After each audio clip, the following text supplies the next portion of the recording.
Well, good morning, Rodeo Austin. Welcome to the second day of our steer show. And without further ado, we would like to start out with our opening ceremony. We're blessed today to have some of our exhibitors that are going to assist us with the opening ceremony.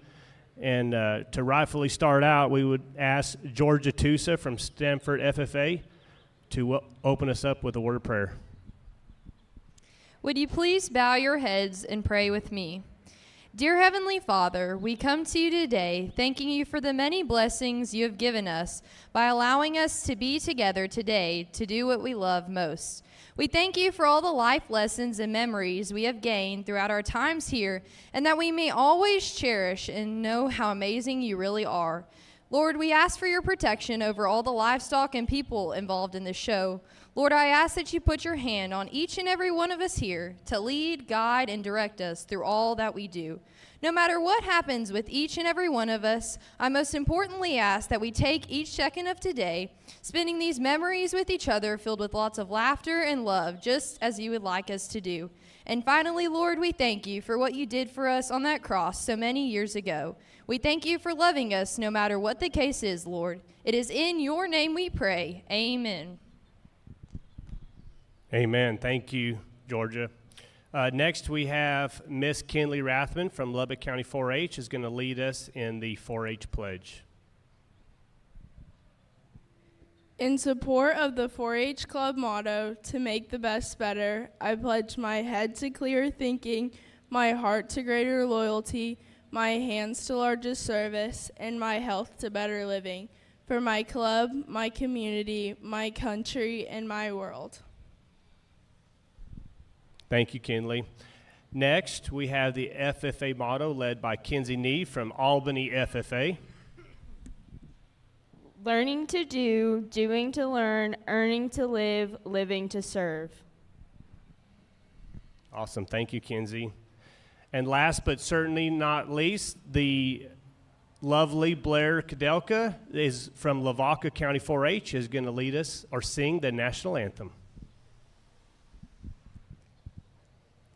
Oh, say, can you see by the dawn's early light what so proudly we hailed at the twilight's last gleaming, whose broad stripes and bright stars through the perilous fight, oh, so proudly we hailed at the twilight's last gleaming, whose broad trumpets red glare, the bombs bursting in air, gave proof through the night that our flag was still there. Oh, say, does that star-spangled banner yet wave o'er the land of the free and the home of the brave?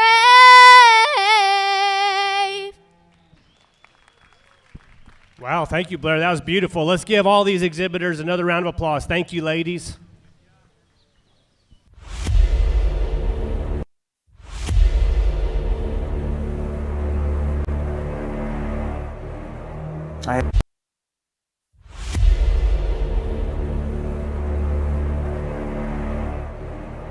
I have given every single thing.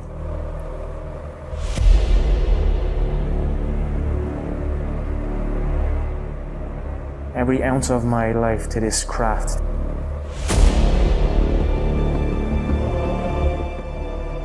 And in the process, I have lost my mind.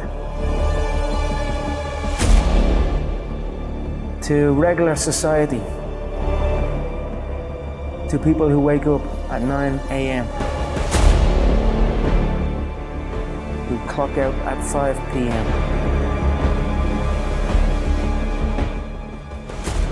They would look at me and say I've lost my mind, but me, I have found it.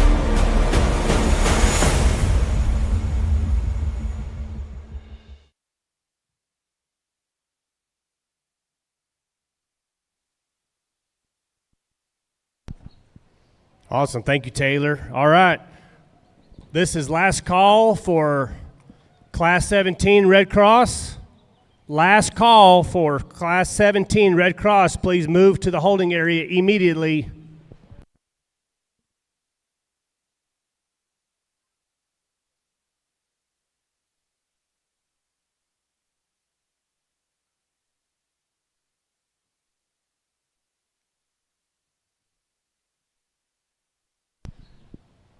Attention exhibitors, we need entry number 2517. Your class is about to go in the show ring. You need to make your way to the holding area immediately. Entry 2517.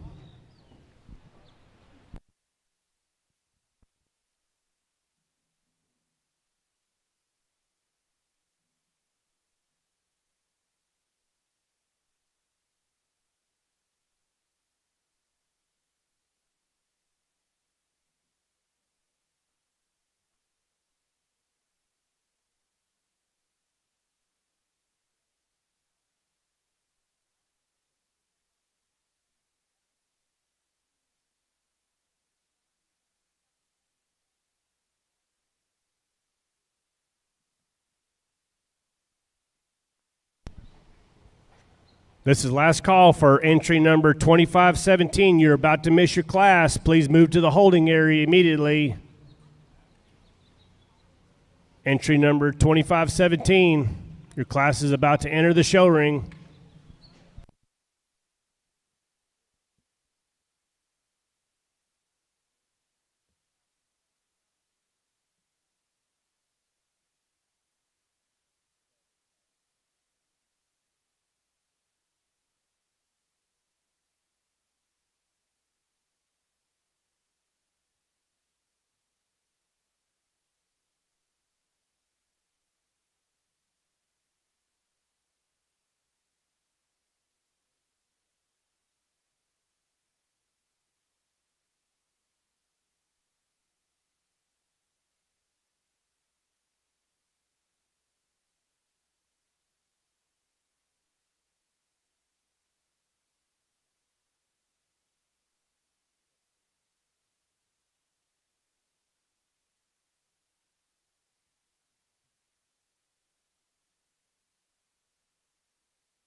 Last call, exhibitor 2517. This is last call.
Well, good morning again, Rodeo Austin. Thank you for being here.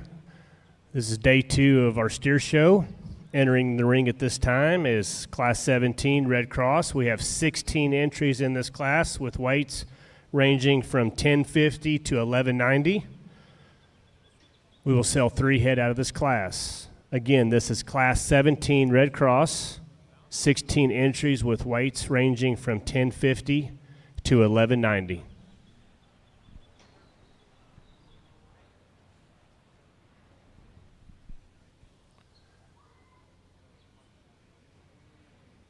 Attention the barn, if you are the owner of a black Dodge Ram with license plate TRL 5689, you need to move your vehicle immediately. Again, this is a black Dodge Ram. Please move that vehicle immediately.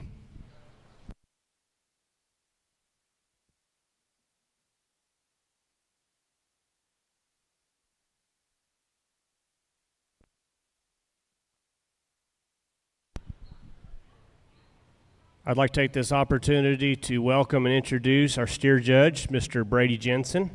Brady resides in Cortland, Kansas with his wife, Allie, and 2 daughters, Kelly and Kirby. Previously, he was on faculty at South Dakota State University from 2017 to 2022 and served as a lecturer and the livestock judging team coach. Brady completed a master's degree in Kansas State in animal science, focusing on the genetic component of feed and leg structure in Red Angus cattle. Before graduate school, Brady attended Butler Community College and Kansas State University, where he was awarded All-American status at both levels in livestock judging. In his collegiate coaching career, he was on the coaching staff for 3 high individuals at the national contest in Louisville and coached the 2021 Reserve National Champion team.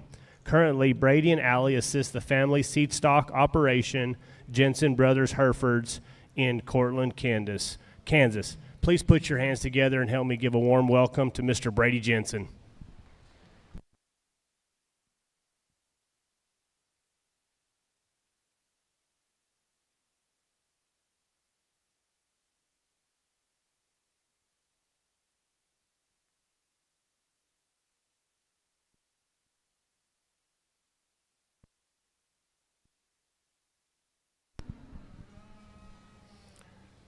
I'd like to also introduce our media and photography partners that we have with us at Rodeo Austin. First, the talented Taylor Fort. Taylor Fort and his crew are providing live stream coverage of the show. So if you have family and friends at home who wish to watch and support these exhibitors, they can go to taylorfort.com/live to watch the live stream. We also have Devin Sisk and her team. Devin is doing the backdrop photography as well as ring shots. We want to thank both of them, Taylor Fort, Devin Sisk, for partnering at Rodeo Austin. Thank you.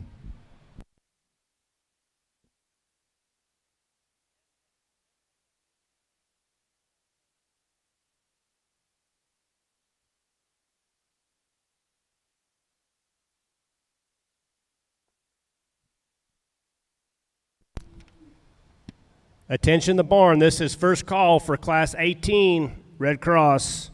First call for Class 18 Red Cross. Please be moving to the holding area.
Attention steer exhibitors, this is the second call for Class 18 Red Cross. If you're in Class 18 Red Cross, please move to the holding area. I also need the exhibitor who won or had reserve breed champion ABC, breed champion black, and reserve breed champion black to make their way to the announcer stand. I need to gather some information from those exhibitors. Again, that's the exhibitor of reserve ABC, champion black, and reserve champion black. Please make your way to the announcer stand so I can gather some information. Thank you.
Attention the barn, if you're the owner of a white F450 that's hooked onto an elite trailer at the bottom of Howdy, you need to make your way to that vehicle and move it immediately. Again, this is a white Ford 450 attached to a aluminum elite trailer. Please move that truck and trailer immediately. You're from Marion FFA, and we have called authorities. We need you to move that truck and trailer immediately. Thank you.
Attention the barn, this is last call for Class 18 Red Cross.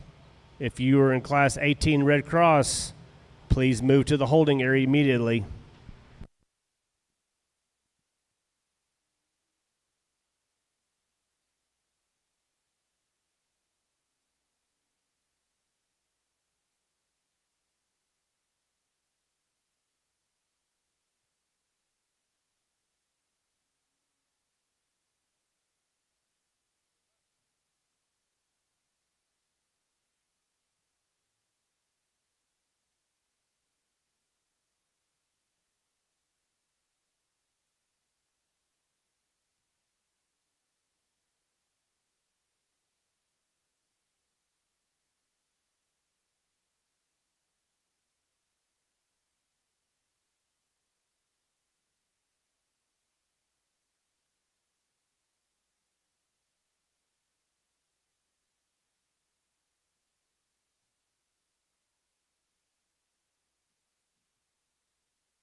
We want to introduce our sponsors and thank them for their financial contributions and support of our show.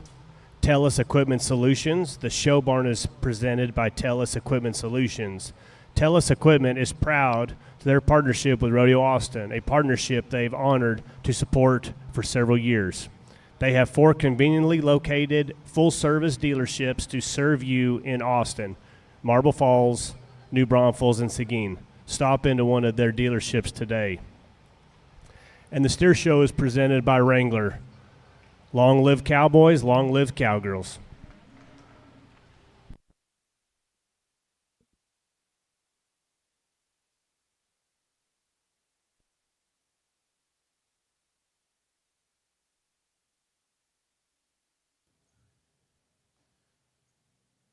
Well, good morning. As we kick off the morning here, we got a good class of these Red Cross steers. At 5, 6, 7 steers are very competitive in this particular group. And like you get in a lightweight class, you have some cattle a little quicker maturing, more appropriately finished, but probably a little underweight relative to standards.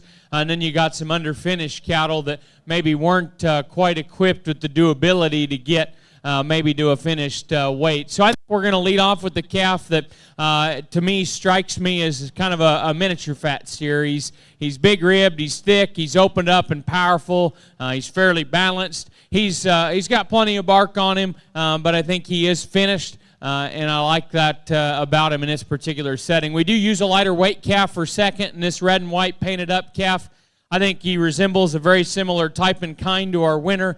He's actually a little more uniform in his degree of cover. He's a little more unique looking about his head and neck.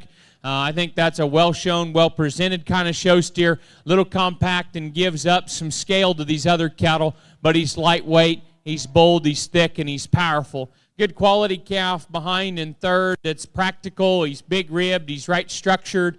He's a fresh handling kind of show steer. He's not quite as attractive about his head and neck, but I like his lines and I like his structural build and design. Young man's calf that comes in fourth, get your hands on him. He's one of the really massive top cattle, big over his rib and loin, massive out of his hip, little plainer to look at, and he's just as you study him underneath through the point of his shoulder, there's a lot of beef animal and a lot of product in your calf, young man. Congratulations on your fourth place show steer here today. We got a real freaky animal here in fifth, long neck, big boned. You'd like to see more finish on this guy. You get over his back.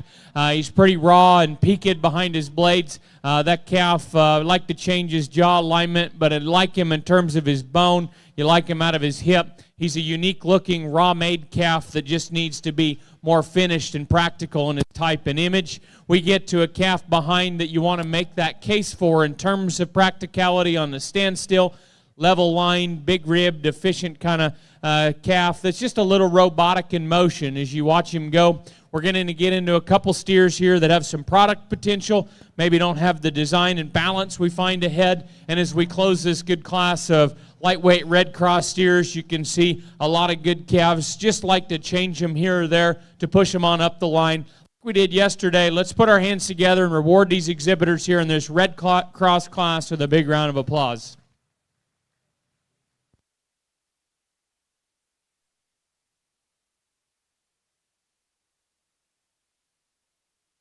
Adams Fab. Established in 2007, they build custom livestock pinning and equipment to fit all your needs. Hanger.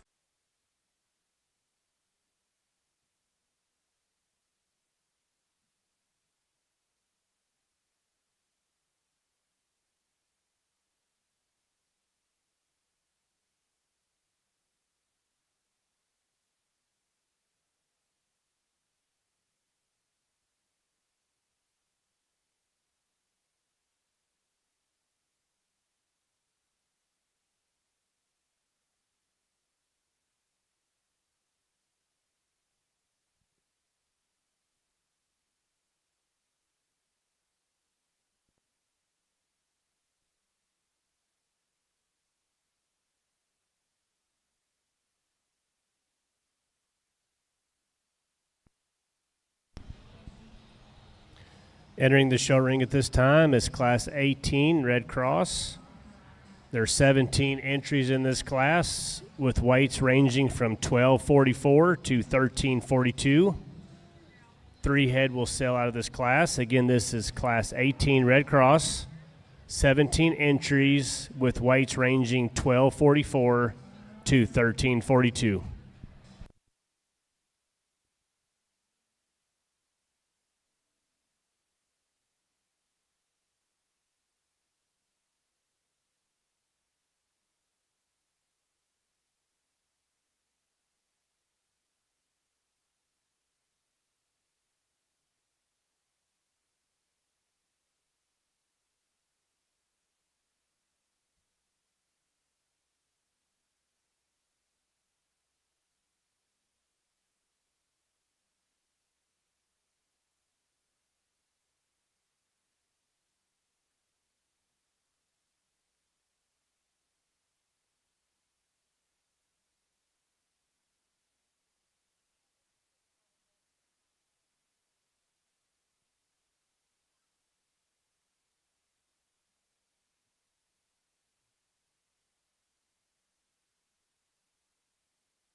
Results from Class 17. 10th place goes to Addison Shoso, Fredericksburg FFA. 9th place goes to Braden Truesdale, Lavernia FFA. 8th place goes to Rayleigh Lenore, Midland County 4-H. 7th place, Jacob Alba, Coleman FFA. 6th goes to Adeline Brunowski, Robertson County 4-H. 5th place, Laney Johnson, Mason County 4-H. 4th place goes to Jace Pirdola, Lavernia FFA. 3rd place goes to Alan Petrick, Waller County 4-H. 2nd place goes to Harley Smith, Waller County 4-H. And your class winner, Landon Kep, Lavernia FFA.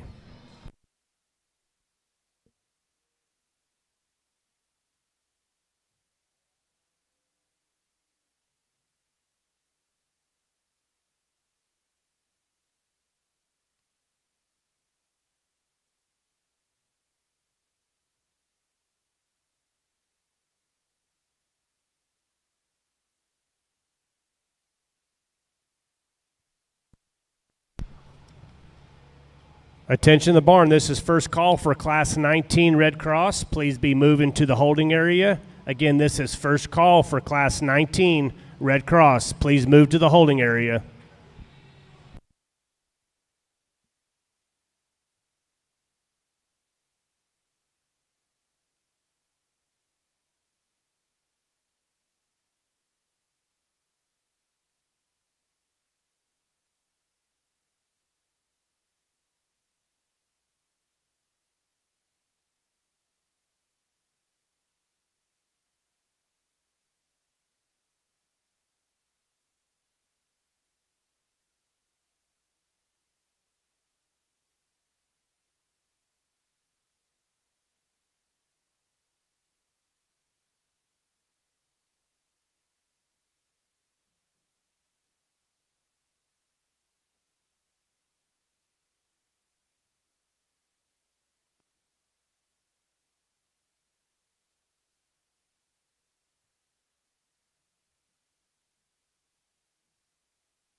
Attention the barn. This is second call for Class 19 Red Cross. Class 19 Red Cross, please be moving to the holding area.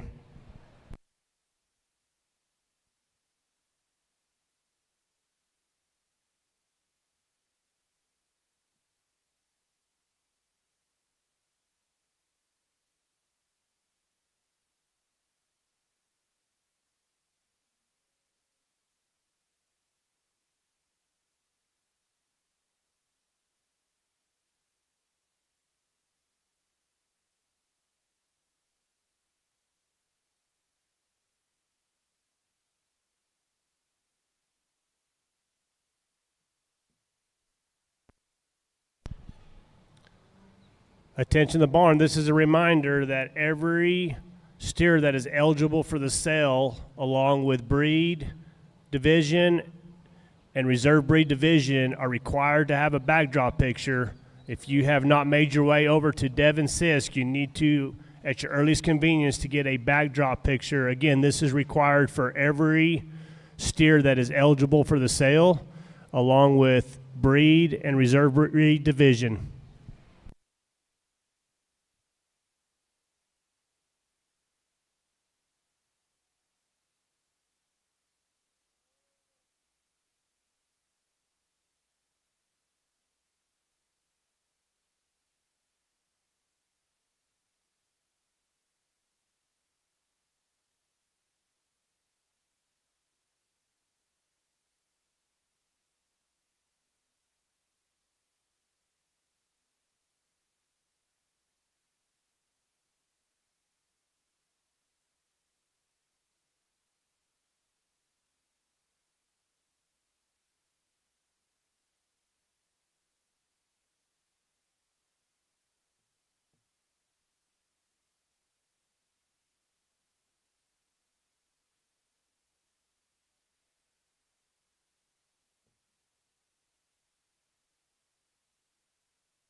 Attention steer exhibitors, this is last call for Class 19 Red Cross.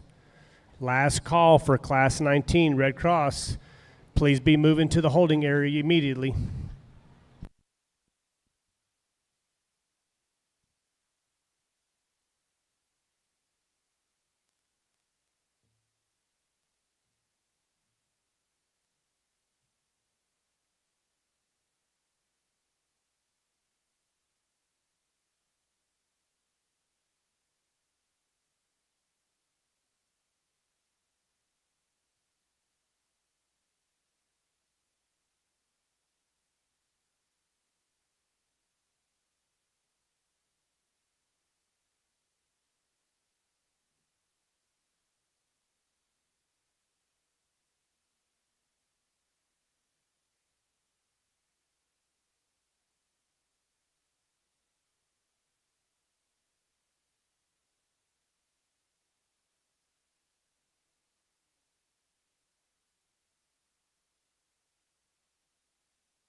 Well, as we get into this second class of these Red Cross calves, there's two of them that hit me pretty good here that come in at the start of the group. And I guess I'll tell you, as they come in, this one hits me really hard and this one grows on me.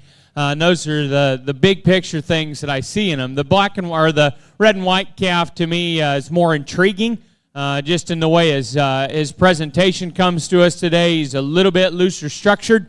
I like his neck set just a shot more, and he is just very, very fresh on the handle.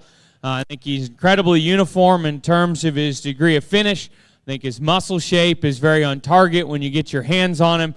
He's big and wide and robust from behind. I think his hock is clean. It's useful as he travels. He's big in his foot and his bone. I think he's advantages just in his neck set, his tidiness to his sheath. Just a little more foot and bone, give him a notch more of an advantage, in my opinion, from the side view profile. Now, there's some trade-offs in terms of their balance that I see. The calf that wins, his tail head might be placed a little forward and high on him. His flank relative to his chest could be just a shot better, but that's a very high-quality, good calf that's muscular. He's bold, and he's unique to look at. The calf that's second is a meat wagon. He is bold in the middle part of his body. He is thick from his chest floor to his back, out over his hip. I believe he handles incredibly well, too, when you get your hands on him. Massive back and top, a big old hip. I think as it comes down to it, he just doesn't hit me with quite the extras we find in the winter. He's just not quite as unique in his neck set, his little extra sheath. He's not quite as big in his bone. Those are two very good cattle. I like them a lot. My compliments to those exhibitors on bringing those good show calves out here to us today. The red calf hits a ring and is right with them in terms of body width and muscle and power. He's a little wider at the point of his shoulder. He's a little softer when you get your hands on him in terms of his finish. The red and white calf's muscular on the handle, presents a very good look standing. He's clean and level in terms of his lines. He's a little more up and down and rigid when he gets in motion, but a calf that you certainly like a lot from a handling quality, muscularity, and balance perspective. You really like this young man in the cowboy hats calf when you're up on the cattle. I think he handles with a lot of muscle shape. He's really nice down his back and out over his hip. He's still attractive about his head and neck set. He, too, is a little more upright even than the calf in front of him in motion, but a really solid calf on the standstill that you certainly like and admire for all of his quality pieces. We're going to find this red calf here next, another one that's bold-middled, very muscular on the handle. He's big and dimensional from behind.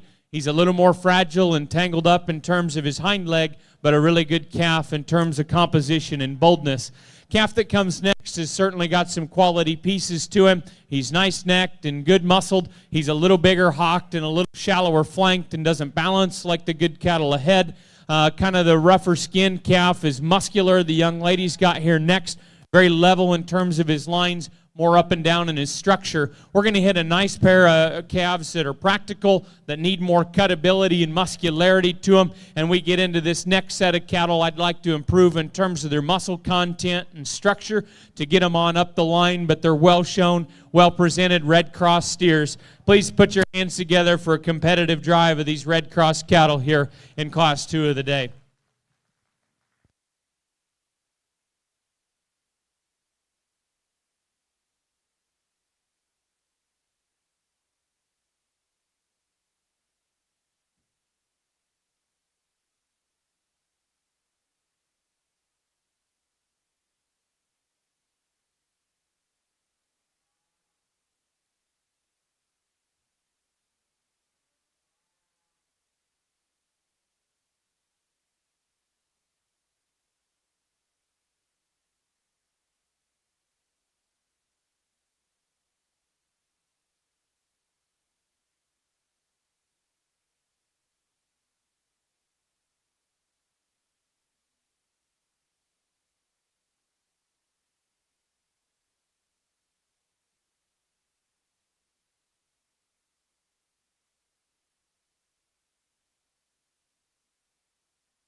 Entering the show ring at this time is Class 19 Red Cross. We have 16 entries in this class with weights ranging from 1350 to 1620. Again, this is Class 16 Red Cross. 16 entries with weights ranging from 1350 to 1620. 3 head will be sold.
Results from Class 18 Red Cross.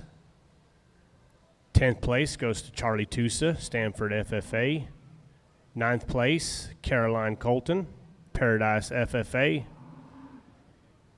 8th place goes to Emily Amber, McLennan County 4-H. 7th place goes to Journey Harris, Lubbock County 4-H. 6th place goes to Crockett Eckhart, Fredericksburg FFA. 5th place goes to Samuel Hansen, Somerset FFA. 4th place goes to Adeline Reed, Swisher County 4-H. 3rd place goes to Bentley Wales, Guadalupe County 4-H. 2nd place, Georgia Tusa, Stanford FFA. And your class winner, Jacob Chicken Dance, Ogletree County 4-H. Congratulations to those exhibitors.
Attention barn, this is a reminder that if you have a steer that you wish to put on the truck, the floor price is $1.8950.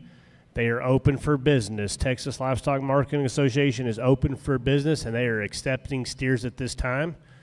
Their tent is located on the outside of the show barn on the northwest corner.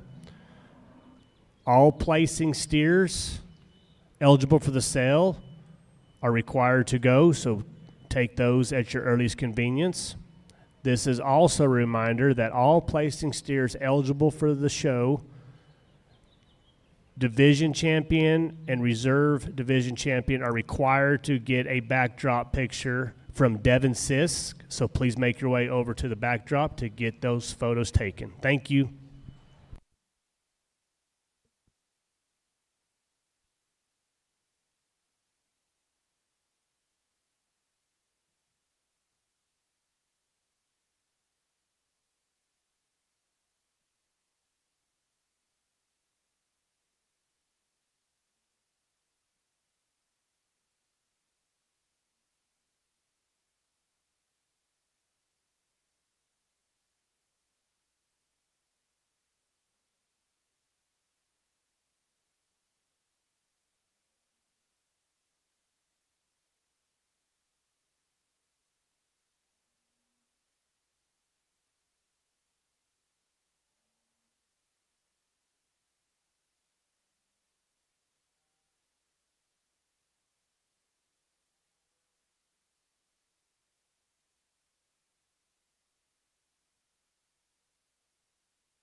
If you've been watching the show yesterday and today, you'll notice that everything in the show ring is going really, really smooth. I want to give a shout out to a couple of some of those individuals that are helping in our show ring.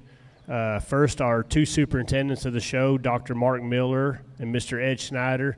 They do a lot of work, early mornings, late nights, keeping all this organized. Also, would like to introduce our interns. We have several interns here from Texas Tech University, Tarleton State University, and Redlands Community College. These kids also showed steers whenever they were in 4-H and FFA, and as you can see, because of their experience, everything is going really smooth. So if you would put your hands together, show our appreciation for both our superintendents and our interns.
Attention in the barn, this is first call for Class 20 Other Cross. First call for Class 20 Other Cross. Please start making your way to the holding area.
Well, good class here to end this division. I think fairly easy place, logical winner on this calf, this kind of snip-nosed white flank calf. To me, amongst this group, his ability to be that muscular and attractive at this heavy of a weight is certainly impressive. Is a kind of a calf that's a rib longer and a lot of muscle back over his top and out of his hip. He's fighting the halter a good bit. Structurally, I read his angles very solid. He's very well shown, very well presented. I think a dominating class winner here in this heavyweight cross class. Calf that comes in second was right beside him coming in. He doesn't grab you right away, but the more you study these big heavyweight cattle, you appreciate his freshness, his body type. While he does not touch the winner in terms of muscularity and bone, he's honest and good in his shape and back and body. He's not as big bone, but a good solid calf for second. Calf in third has got some outlying pieces. He's a tough cookie to show and hard to get your hands on him. So just view him down his back. You can see he's high cut ability and muscular. He's got a tremendous look up front. He's a bigger frame calf that needs a shot more forerib and strength right behind his blades, but a long, loose structured, up-headed calf with cut ability and muscle shape from behind. Big ribbed calf that's bold in his makeup, not quite as attractive in his structure and lines as the cattle ahead. So you study his shoulder and hock and tail head. The calf that's right behind him, good solid calf in terms of lines and structure, just needs some more muscularity as you get over his back, study him back over his hip and from behind. Next calf's loaded with muscle. He's wide and three-dimensional on top of him. He's tough in motion, just needs to be leaned and freshened up on the handle to compete. We get into the next set of calves. They're big, heavyweight cattle with a lot of product. Like to see them a little more youthful and fresh in their appearance. And as we get to the close of the set, we'd enhance some muscularity, maybe improve some structural details, but the kids did a nice job in a very competitive class. Again, we'll kind of do the same thing we've been doing all day. Please reward them with a big round of applause for their efforts with their good Red Cross show steers. Adams Fab. Established in 2007, they build custom livestock pinning and equipment to fit all your needs. Hanger feeder rods, adjustable slam gate latches, and skirted panels. It all comes standard. Custom pins made by hand and hot dipped galvanized so that you know that they're going to last. Adams Fab is a certified TIPS vendor and can design, fabricate, and install equipment to fit all your needs. Visit adamsfablivestock.com to get started today.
Attention the barn, this is last call for Class 20 Other Cross. Last call for Class 20 Other Cross. Please be moving to the holding area immediately.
Results from Class 19 Red Cross. 10th place goes to Jacqueline Dankworth from Ballinger FFA.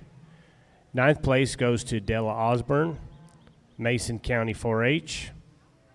8th place goes to Emily Dingler, Brownsboro FFA. 7th place goes to Maddie Blackwell, Gonzales County 4-H.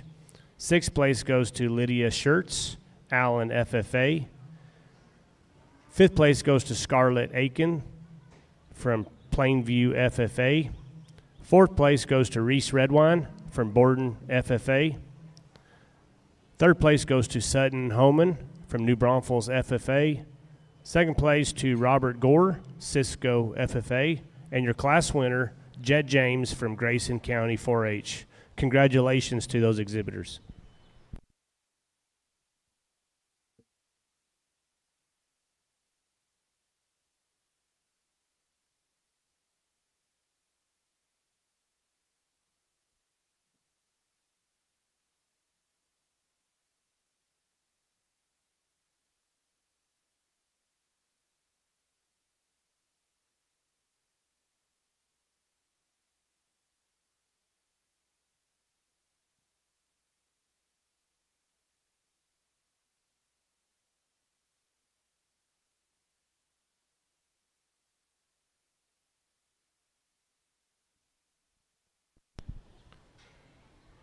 Attention the barn, this is last call for Class 20 Other Cross.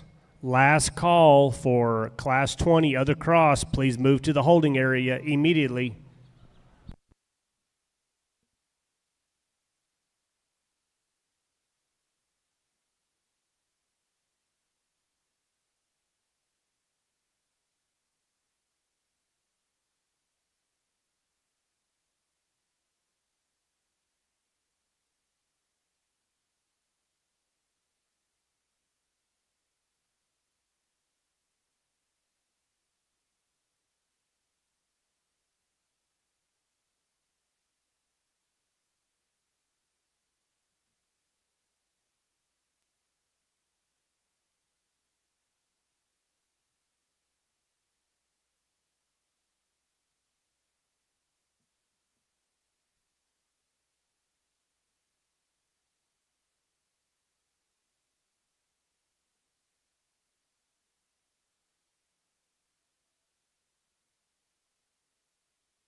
And this Red Cross division has been really, really good. Great way to start this Saturday morning. I was laying down yesterday afternoon after we got back to the hotel room, and I caught word that somebody that I knew fairly well, and some of you around ringside probably knew a lot better than me, had passed, and it shook me. And it was just a moment to kind of gain perspective, and that man was a man full of love and energy for the show steer industry. He lived it, and he did so much to dedicate his life to raising these cattle. And I just thought as we get into judging these cattle, let's take a lot of fun out of today. Let's enjoy today, and let's just celebrate these kids and cattle. And we're going to go and talk you the differences in these groups. And I'll tell you, there's a lot of really nice cattle out here. And I like a lot of them. And I like to say that when we get into these good, deep shows where there's tons of quality and so many people are dedicating their lives to it to make these cattle look so good, let's just take a minute and talk about them and celebrate their work and talk about the differences I see and how I rank them, because it's just one judge's opinion. I think there's certainly options depending on what your opinion is, but I'll be comfortable what I do here at the end of the day. We have a really good pair of lightweights. Obviously, they're not quite to the weight that I probably find acceptable in this group, but they're good cattle. They're a little quicker maturing, yes, but they're bold and they're powerful and they're sound and they're well shown. Young man's got a calf that I said looked like a little mini fat steer. He's a little bit overdone in his condition, but young man picked a good calf out to show this year because he's bold and he's thick and he's balanced. He's sound. He's done a great job getting him shown. The red and white calf, a little bit smaller yet even, but he is big-time muscled relative to his frame.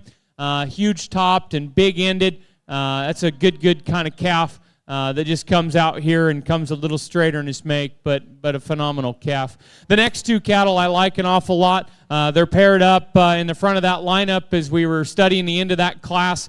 They're not the same kind of cattle, but they're both very good. This red and white calf, I think, just moves about the ring with quality and class. He's fresh on the handle. He's bold in his body. He's big-topped and thick-ended. I probably like his structural build as well as any calf in this group. Just travels so freely off of his hock and pastern. He's clean-hocked, but he's big-boned. He moves nice. He presents his neck as comfortable as any of the stout steers that we've seen in this show. We talked about his chest and flank and tail head, but, man, I think that's an awful good show steer that this young man brings to us out here in this middleweight division. Young lady brought us a really muscular, stout one. He might even be a shot wider topped as you get your hands on him. He's big over his end. He's wide and square to his base.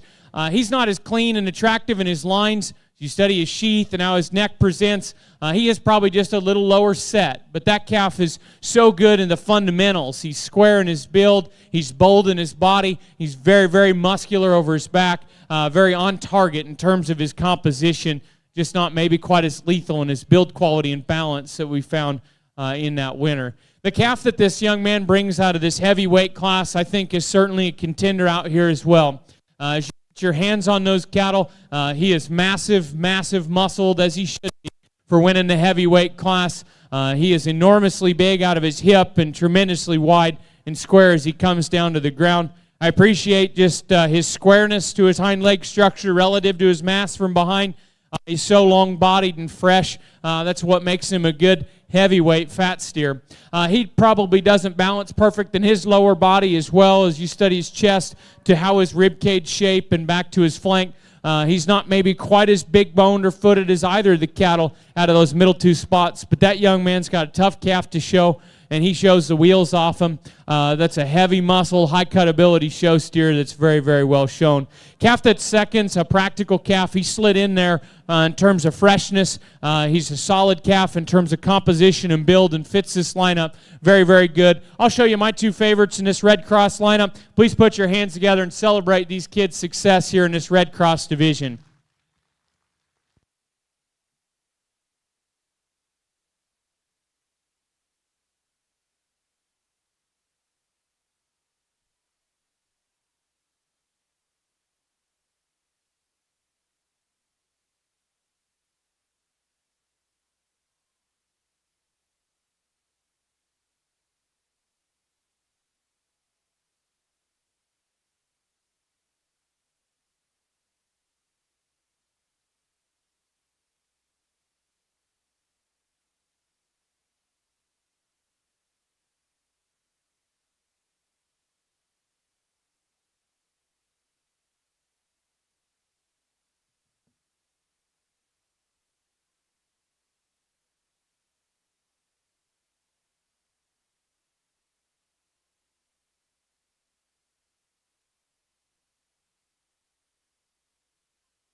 Congratulations to our champion Red Cross, Jacob Chickendance from Ogletree County 4-H, and Reserve Red Cross, Georgia Tusa, Stanford FFA. Congratulations to both of those exhibitors. Entering the show ring at this time is our first class of other crosses, Class 20. The 30 entries in this class with weights ranging from 1,001 to 1,150.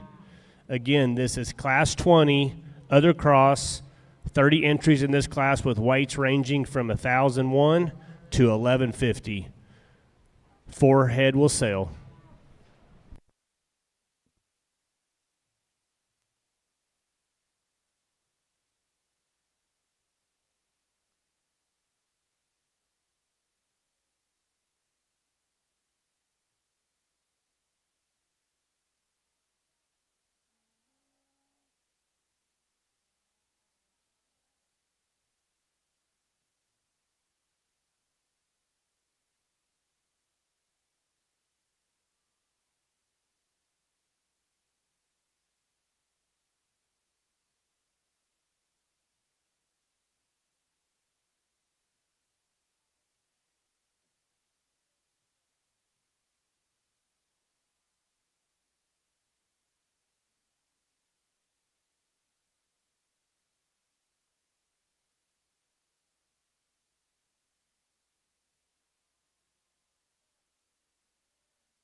For those of you that are just joining us today, whether it be ringside or on the live stream, I'd like to introduce and welcome our steer judge, Brady Jensen. Brady resides in Cortland, Kansas with his wife, Allie, and 2 daughters, Kelly and Kirby. Previously, he was on faculty at South Dakota State University from 2017 to 2022 and served as a lecturer and the livestock judge and team coach. Brady completed a master's degree at Kansas State in animal science, focusing on the genetic component of feet and leg structure in Red Angus cattle. Before graduate school, Brady attended Butler Community College and Kansas State University, where he was awarded All-American status at both levels in livestock judging. In his collegiate coaching career, he was on the coaching staff for 3 high individuals at the national contest in Louisville and coached the 2021 Reserve National Champion team. Currently, Brady and Allie assist the family seed stock operation, Jensen Brothers Herefords, in Cortland, Kansas. If you would, please put your hands together and give a warm welcome to Mr. Brady Jensen.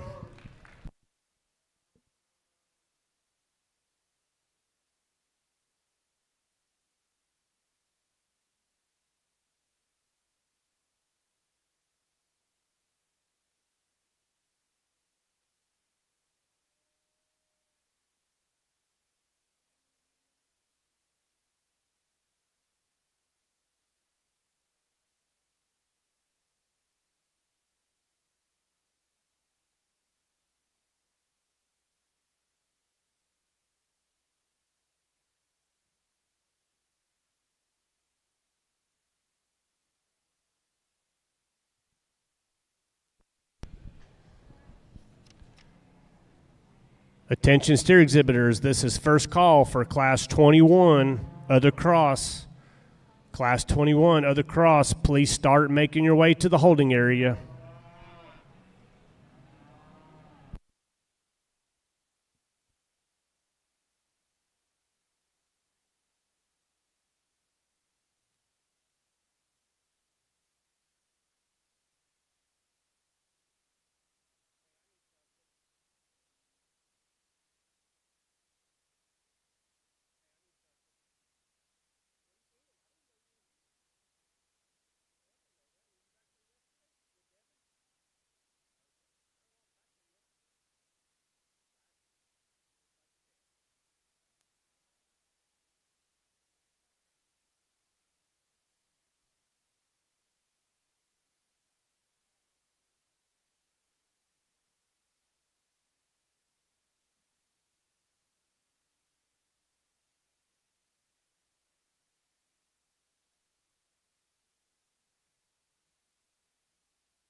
I'd like to take this opportunity to introduce and show our appreciation for our media and photography partners that we have at the show. Taylor Fort. Taylor Fort and his team are providing live stream. So those of you that are ringside, if you have friends and family at home that want to watch these exhibitors, you can log on to taylorfort.com/live. Also, we have Devin Sisk and her team who are providing ring photos, but also backdrop. Want to thank you to Devin Sisk and Taylor Fort for your partnership with Rodeo Austin. Thank you.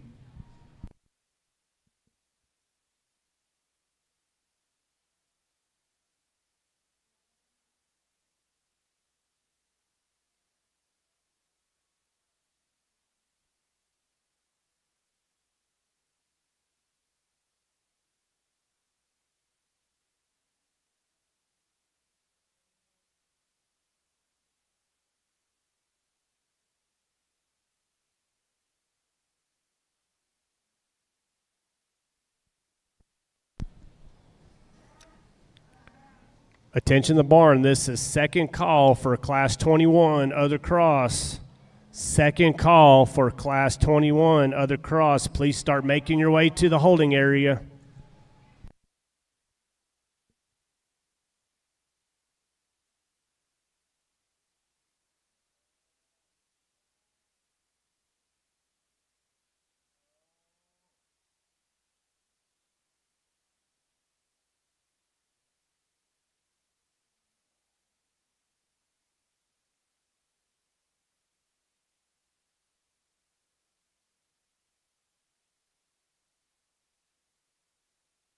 With the first class of these AOCs, these kids brought a nice set of calves in these lightweight class.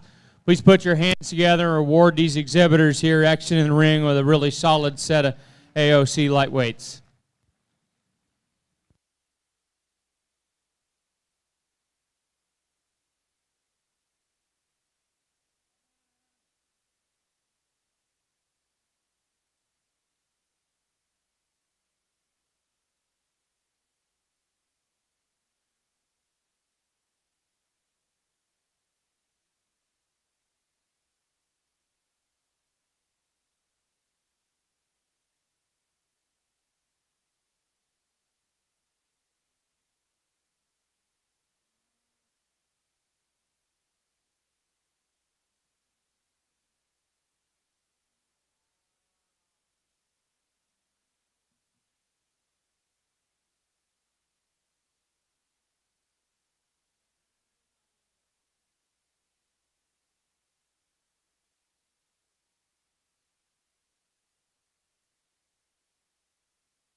Attention the barn. This is last call for Class 21, other cross.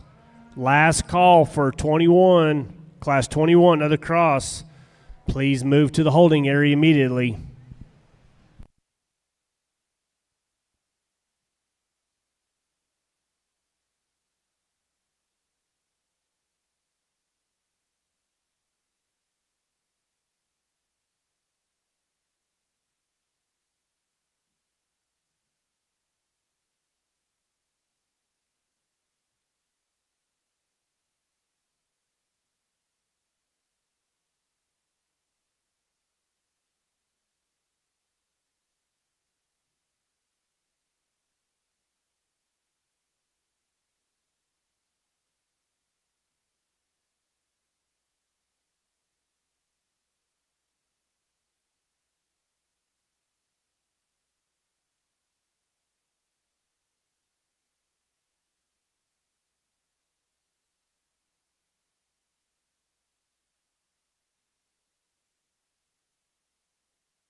Attention the barn. Move out is now open, so if you are needing to move out of the barn, you will enter gate 1 and you will exit gate 2.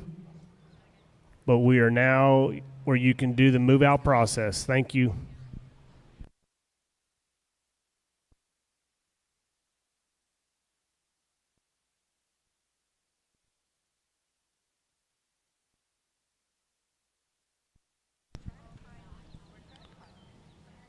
Attention the barn. This is last call for Class 21, other cross.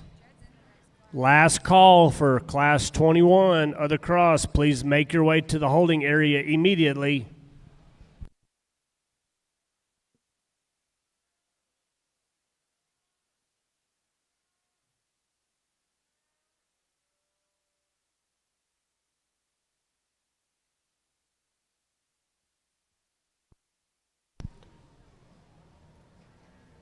Attention the barn.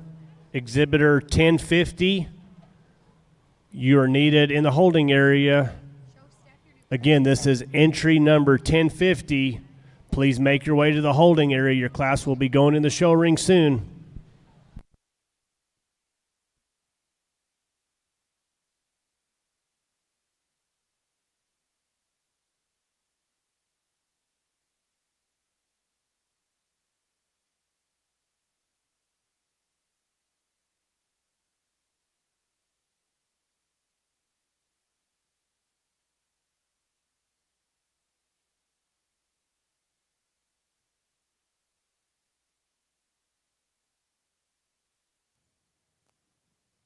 Congratulations, young man. Pretty exciting for you. That's a good calf. A lot of good calves in this class as we work through this lightweight AOC class. I think these top 5-6 steers are very competitive, and kind of as I work through them, these two, in my opinion, really put together a good look of muscularity and balance with enough skeletal correctness to rise. As we evaluate the pair here, the gold or the silver calf's a little smoother at the point of his shoulder. I really find him attractive from the side as you study him through his chest, how it balances underneath. Both cattle are very heavy muscled and good handling when you get on top of them. Both are very well shown kind of show calves. Good pair of calves here to lead off this lightweight class. The gold calf that's second probably does push the winner all he wants in terms of muscle expression, power out of his hip, and stifle. He's not quite as attractive as you get off to the side and study him about his crest, shoulder shape, and brisket. But both them calves are very meaty, powerful, good kind of show steers. I think this next set of 4 calves is very interesting to evaluate. The gold calf, I think as I drilled it down, he had a little more balance and looseness to his skeleton. He was ample as far as product and muscle. Just a really good kind of neat looking calf from the side to slide into third. Fourth and fifth, very close. We got a bold, powerful steer that's the most finished of the class, but he's a little rigid and upright structurally, but I just really admire how bold and stout and powerful he is. If the red calf had a better running gear and looseness to his structure, he's certainly one that can contend in this class from a muscle shape and balance perspective. He wants to rock forward in his knee and shoulder, get a little rigid and tight off of his hind leg. Painted up, gray and white calf, strong and level topped and muscular, and one of the really good calves.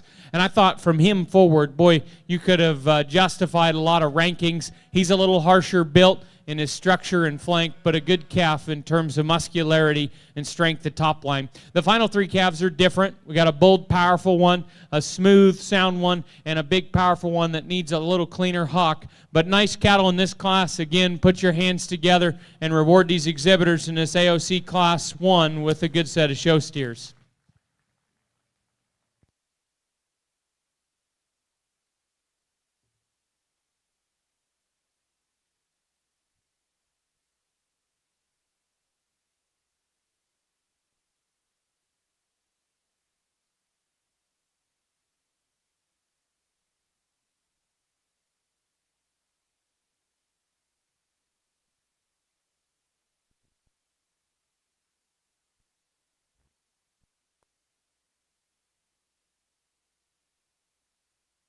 Adams Fab. Established in 2007, they build custom livestock pinning and equipment to fit all your needs.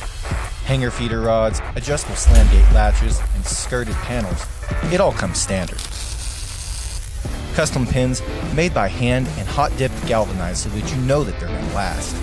Adams Fab is a certified TIPS vendor and can design, fabricate, and install equipment to fit all your needs. Visit adamsfablivestock.com to get started today. There are 32 entries in this class with weights ranging from 1137 to 1181. Again, this is Class 21 other cross with 32 entries, weights ranging from 1137 to 1181. 4 head will sell.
Results from Class 20. Ninth place goes to Ashley Boyd, Highland FFA. Eighth place goes to Reagan Rosenagel, Blanco County 4-H. Seventh place goes to Kinley Barnett, Fisher County 4-H. Sixth place goes to Keegan Kutzenberger, Brazos County 4-H. Fifth place goes to Leighton Zwickel, Marion FFA. Fourth place goes to Madeline McFarland, Montague County 4-H. Third place goes to Weston Woodley, Tahoka FFA. Second place goes to Radley Barnett, Lynn County 4-H. And your class winner, Case Morrison, Lavernia FFA.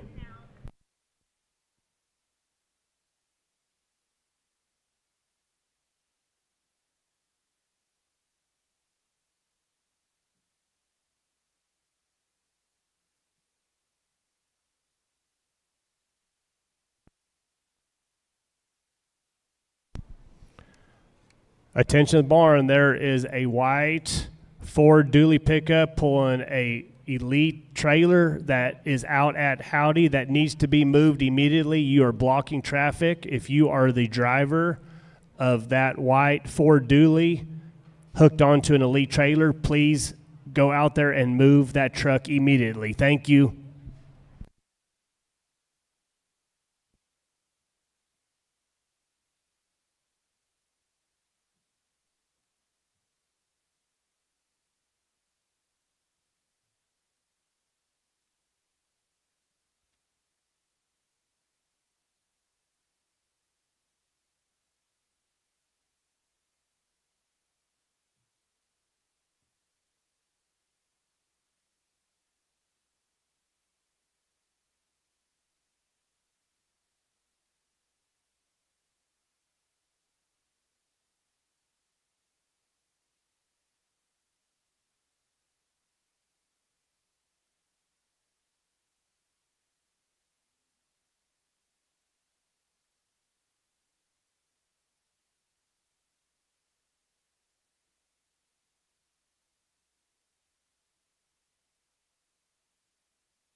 All right, well, we're getting through another class of these AOCs, good quality in this division.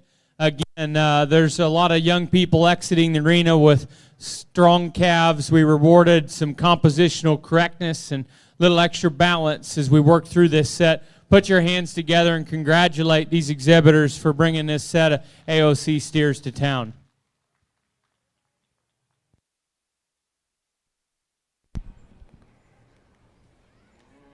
Attention the barn. This is first call for Class 22 Other Cross. Please make your way to the holding area. First call for Class 22 Other Cross. Please start moving towards the holding area.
Attention in the barn. Class 22 Other Cross, please make your way to the holding area. Again, this is Class 22 Other Cross. Please move to the holding area.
Attention the barn, this is last call for Class 22 other cross.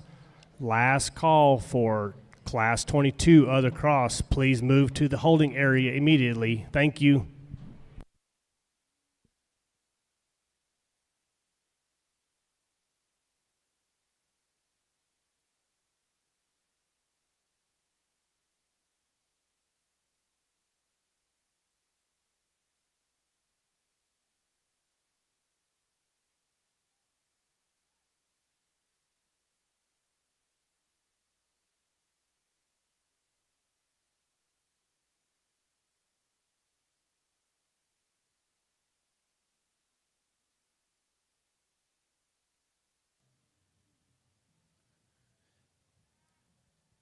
Another really good class as we work through these AOCs, and I think challenging class as we get to find these 5 that work up little different shapes and molds in these cattle, but all good and all very well shown. Amongst the top duo that I landed on, the Smoky Gray Calf, I thought was the leader of this set in terms of muscularity in combination with quality.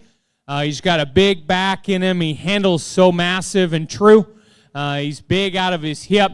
He's fighting halter a little bit. I read his skeleton solid. I read his balance very good and his muscle shape really ahead of the rest amongst his top group of cattle. And so that's why he elevates. He's very well shown, really for as hard as he is to get shown out here. Congratulations on your class winner. Young man here in second, I missed your calf. I apologize as he came in. That calf, I got a little hard on him, but I like him. And I liked him the first time. I wanted to see a little more expression. I think the more I studied him, I think there's a lot of product in that calf. I would like to freshen him up, but you've got a good quality calf that's bold-ribbed and practical. He's solid in his structural design. I think he's best fit in second because of those reasons.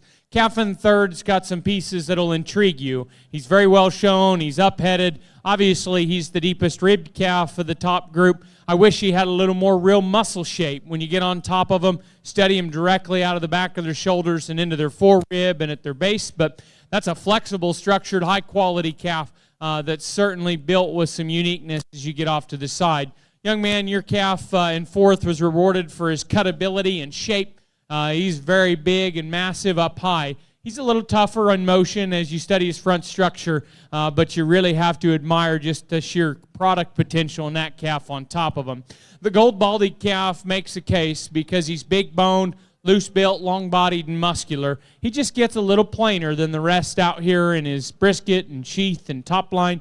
You can enhance him in terms of his body shape, but I think big picture, he's a long, sound, muscular calf, and that was certainly rewarded in this setting. You got a really muscular calf that needs to move just a shot better, but I can see why you picked him out, because from behind, he's one of the really impressive calves of the group. We're going to get into a set of them I'd like to improve a little bit in areas of structure and muscle, but they're good calves that certainly were deserving of making that cut and coming back out here and competing for a sale spot. Put your hands together and congratulate these exhibitors on another phenomenal class as we continue to work through this AOC division. Attention the barn, we need Class 22. This is your final call for Class 22. Other crosses, please move to the holding area immediately. Final call for Class 22, other cross.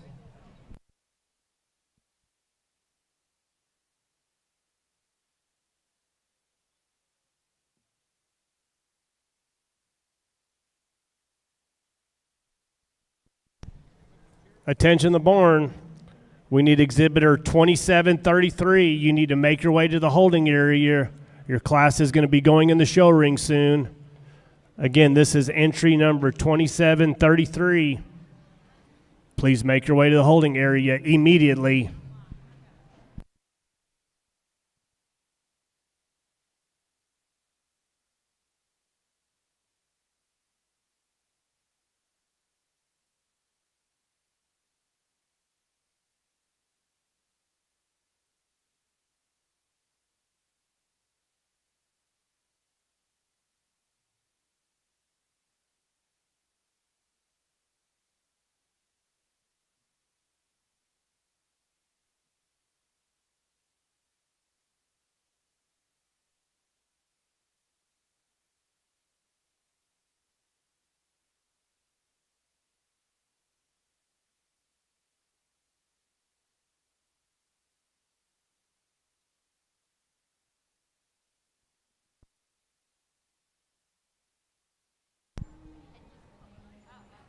This is last call for Class 22.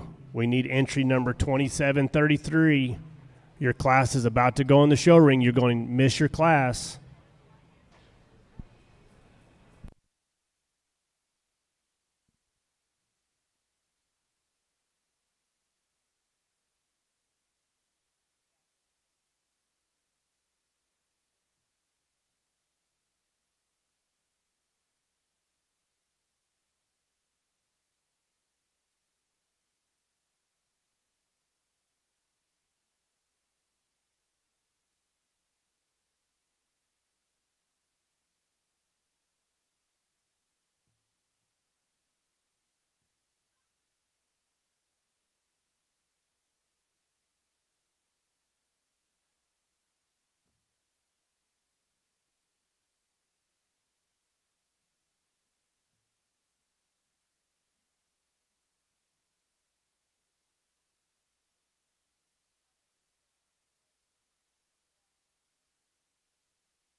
Entering the show ring at this time is Class 22, Other Crosses.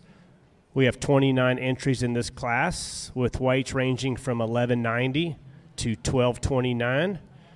Again, this is Class 22, Other Cross. 29 entries in this class with weights ranging from 1190 to 1229.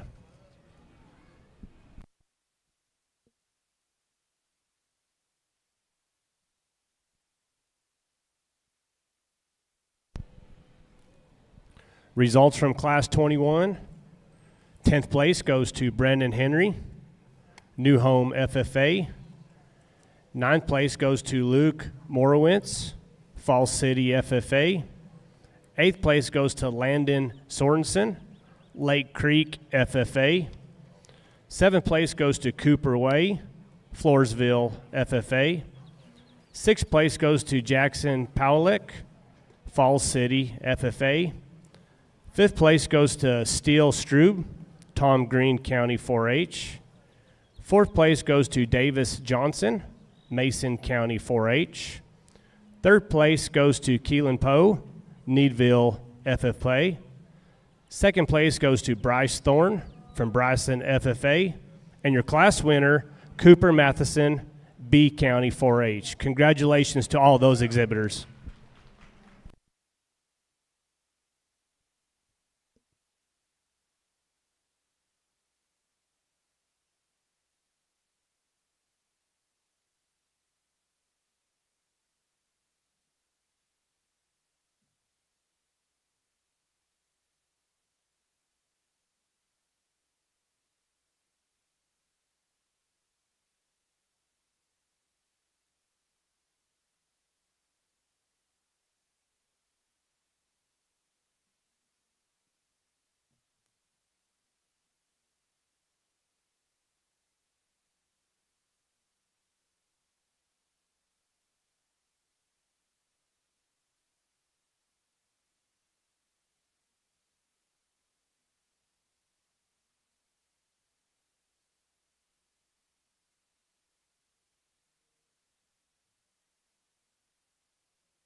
Attention the barn, this is first call for Class 23 other cross.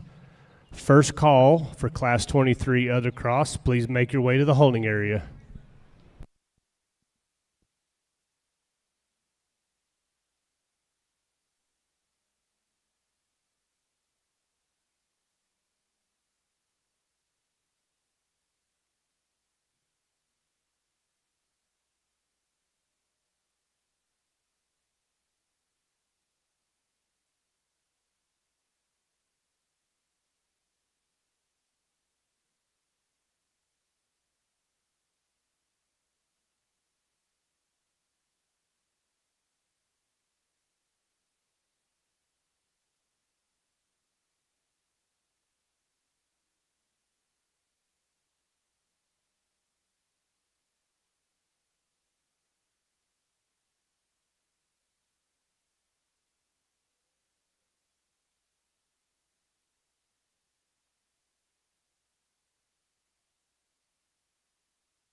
Attention the barn, this is a reminder, if you have a placing steer that's eligible for the premium sale, as well as division champion or reserve division champion, you are required to get a backdrop picture from Devin Sisk. So if you have not done so, please make your way over to Devin Sisk for a backdrop picture. Also, all placing steers eligible for the premium sale are required to put your calf on the truck. So when you have time, please make your way out there to turn in those steers. Thank you.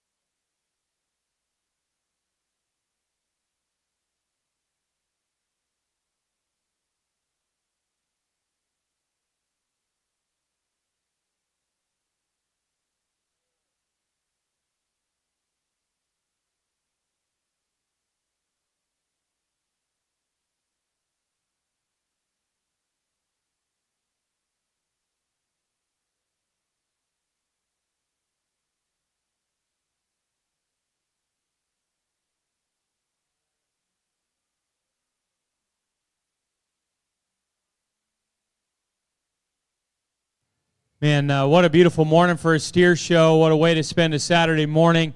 Thank you, young people, for bringing these good calves out. Again, give them a round of applause as they exit the ring in this competitive class AOCs.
Attention steer exhibitors, this is second call for Class 23 other cross.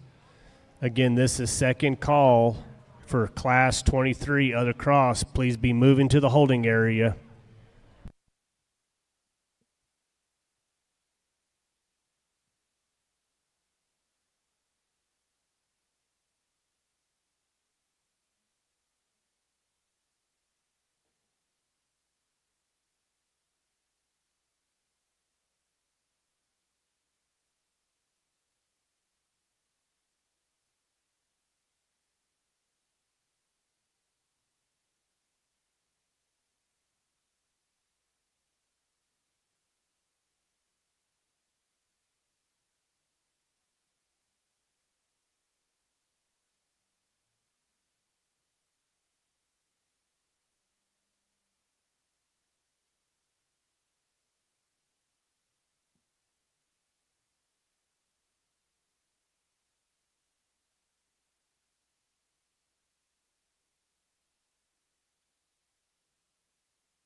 For those of you that are just joining us ringside or you're watching by the live stream, I'd like to take this opportunity to introduce our steer judge, Mr. Brady Jensen.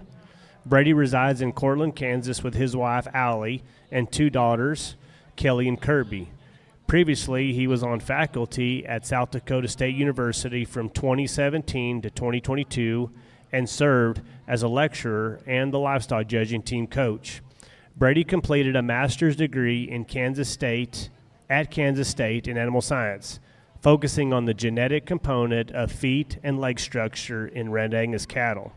Before graduate school, Brady attended Butler Community College and Kansas State University, where he was awarded All-American status at both levels in livestock judging. In his collegiate coaching career, he was on the coaching staff for 3 high individuals at the national contest in Louisville and coached the 2021 Reserve National Champion team. Currently, Brady and Allie assist the family seed stock operation, Jensen Brothers Herefords, in Cortland, Kansas. If you would, put your hands together and let's give a warm welcome to Mr. Brady Jensen.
Attention steer exhibitors, we're still missing several entries from class 23.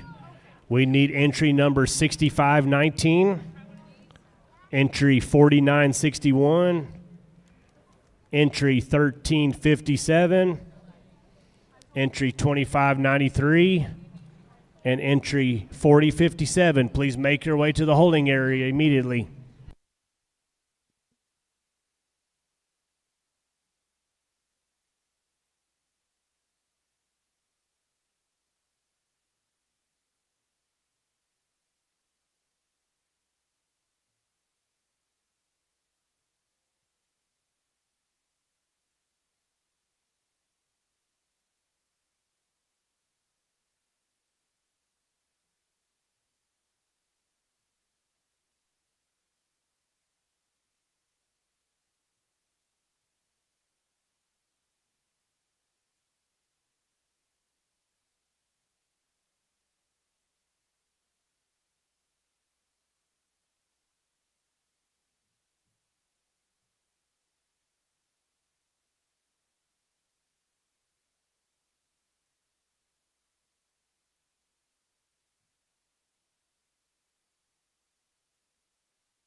I think dominating winner, young man, congrats on a really good calf to go ahead and lead off this class. Balanced, muscular, bold. That calf has done a lot right as he comes in the ring, except act good, right? We wish he was showing himself off and being a little easier to show, but boy, he's got a balanced look to him, a muscular look, good quality calf that hit me very hard as they hit the gate, just a really solid calf. As we get back here, we're going to make sure we got these in the right order. Young man here, you're going to slide around, be just behind that young man in the brown cowboy hat. Calf that's second is bold and muscular and strong over his back. I thought he emulated some of the same muscle characteristics that we found in the winter. I think in motion, he's not quite is right in terms of how he handles his hind leg. Just a little frailer to the surface, but a good market animal. In terms of body and muscle shape, handling quality, that's a really solid calf. Young lady here in the green comes in the ring with one of the really good structured, nice built, practical design cattle. He's not as muscular as some of the cattle we've rewarded today, but I think in this particular case, his productive body type, his structural build, his balance needs to be rewarded. Plenty enough muscle, in my opinion. Not quite as good shaped as a few cattle behind, but a good solid kind of beef steer that ends up in third. Fourth place calf is muscular. He's big-ended and thick out of his hip. He's not quite as balanced as the calf ahead as we study his neck and shoulder, but you sure like just how much boldness is to the middle part of his rib. He's so very muscular over his top and out over his hip. These next two cattle I found as we came back in the ring and handled them show steers. They're good handling, fresh composition cattle that get in a little bit of trouble in motion, but they're good solid calves that you like when you get your hands on them. Well shown and well presented cattle. I think there's more smoothness in the gentleman in the cowboy hat steer versus the one behind. One behind is bigger boned. You'd like to clean up his hocks. We're going to get into some good calves. This was a really strong class, and as you can see, these final four calves possess some of the same characteristics we find at the top group. Maybe you'd like to improve muscularity on these two exiting. The two that closed probably improved their structure, but altogether a phenomenal class of these AOC cattle. The heat has stayed strong all day. Go ahead and give them a round of applause again and reward these exhibitors here in this good AOC show steer class.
Entering the show ring at this time is Class 23, Other Cross.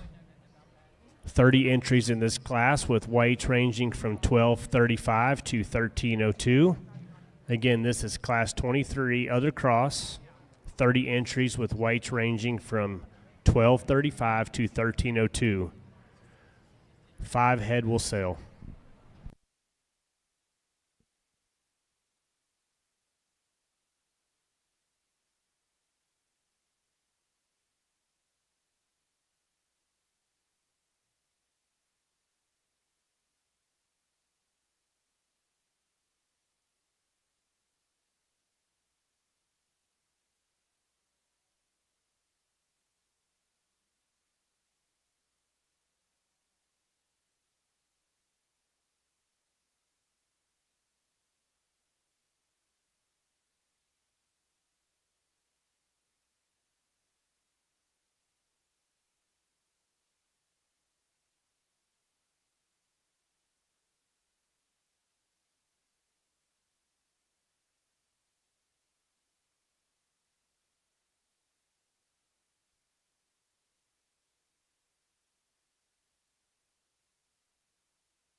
Results from Class 22, 10th place goes to Lily Kinsey, Coryell County 4-H.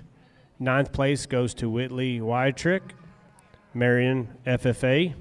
8th place goes to Preston Liffam, Stonewall County 4-H. 7th place goes to Ethan Parkinson, Hockley County 4-H. 6th place goes to Bo Pawlik, Falls City FFA. 5th place goes to Keegan O'Leary from Parker County 4-H. 4th place goes to Jenna Lee, Live Oak County 4-H. 3rd place goes to Cooper Hardcastle, Gonzales County 4-H. 2nd place goes to Jersey Harlan, Wellman Union FFA. And your class winner, Carson Peterson, Whitesboro FFA. Congratulations to each of those exhibitors.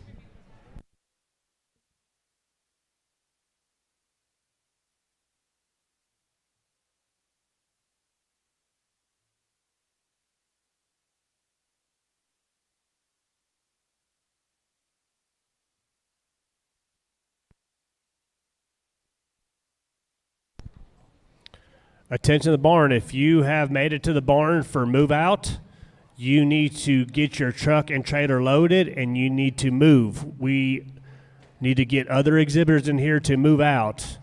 We ask that you do this as efficiently as you can. Once you get to the barn, we're asking for you to load and move your truck and trailer as soon as possible. Thank you.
Attention in the barn, this is first call for Class 24, Other Cross. Again, this is first call for Class 24, Other Cross. Please make your way to the holding area.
Attention the barn, if you are a champion division or reserve champion division and you have not already done so, please make your way to the announcer stand. I need to gather some information for those exhibitors. Again, if you have not already made your way to the announcer stand, please do so if you are a division champion or reserve division champion. Thank you.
Well, this is a very big class and a very good class. As they're exiting the arena, please put your hands together for a great set of young people in this AOC class.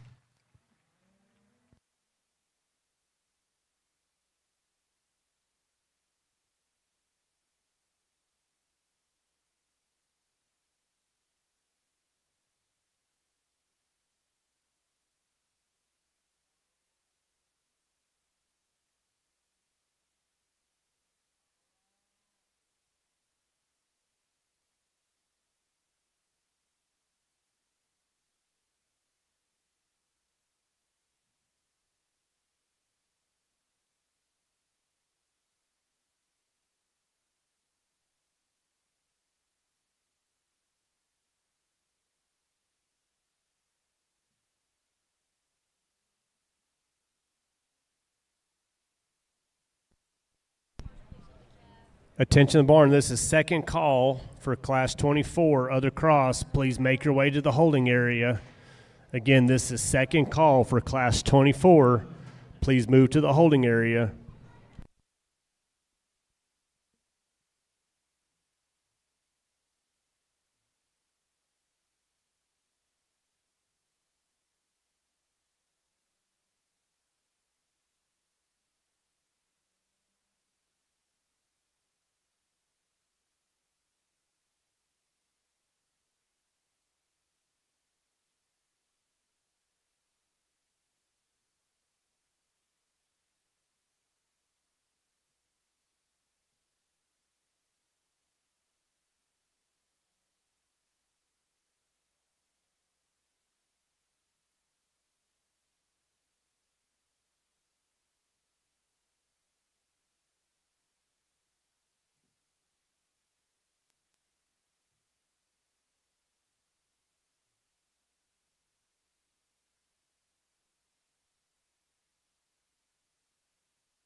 Attention in the barn.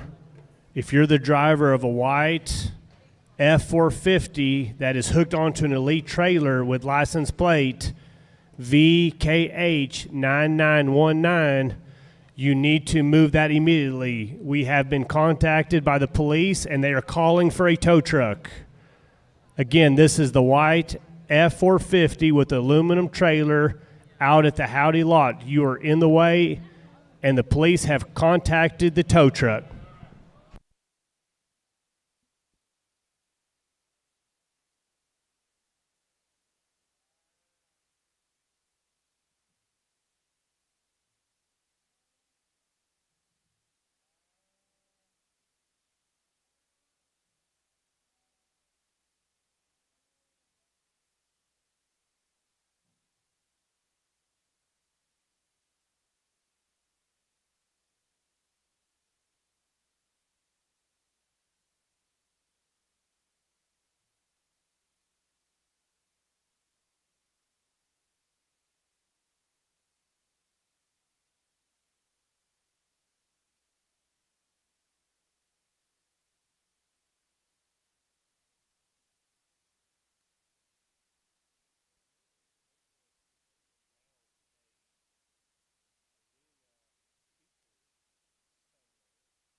Attention in the barn, this is last call for Class 24, other cross. Last call for Class 24, other cross. Please make your way to the holding area immediately.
Attention the barn, we're still missing 3 entries for Class 24.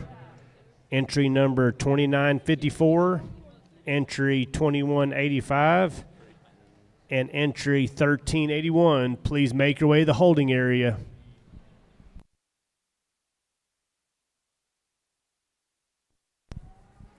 Attention the barn, we have a lost cell phone that has been turned in. If you are missing your cell phone, it's been turned into the announcer stand. Please come redeem that from the announcer stand. Thank you.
Attention barn, we have a cell phone that has been turned in. It was found in the women's restroom on the east side of the barn. If you left your cell phone in the women's restroom on the east side of the barn, it's at the announcer stand. You can come and redeem your phone. Thank you.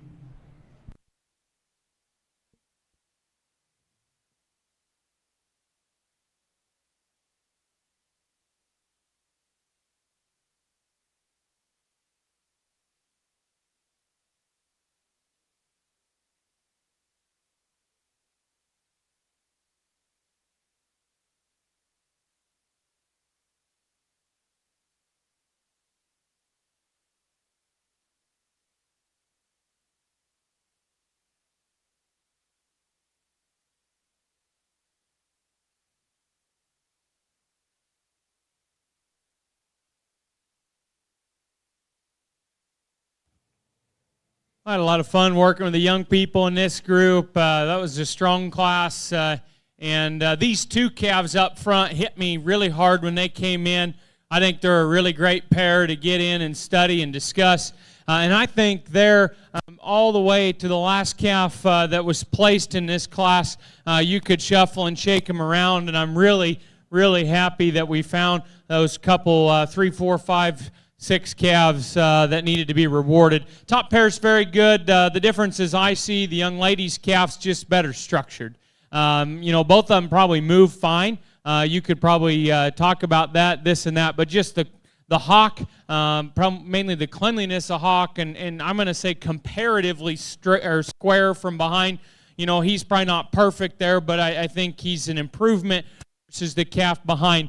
Both calves are phenomenal as far as handling quality and freshness. This calf's probably a little square over his back and better over his tail head. I think, he balances like a fat, high-quality market steer.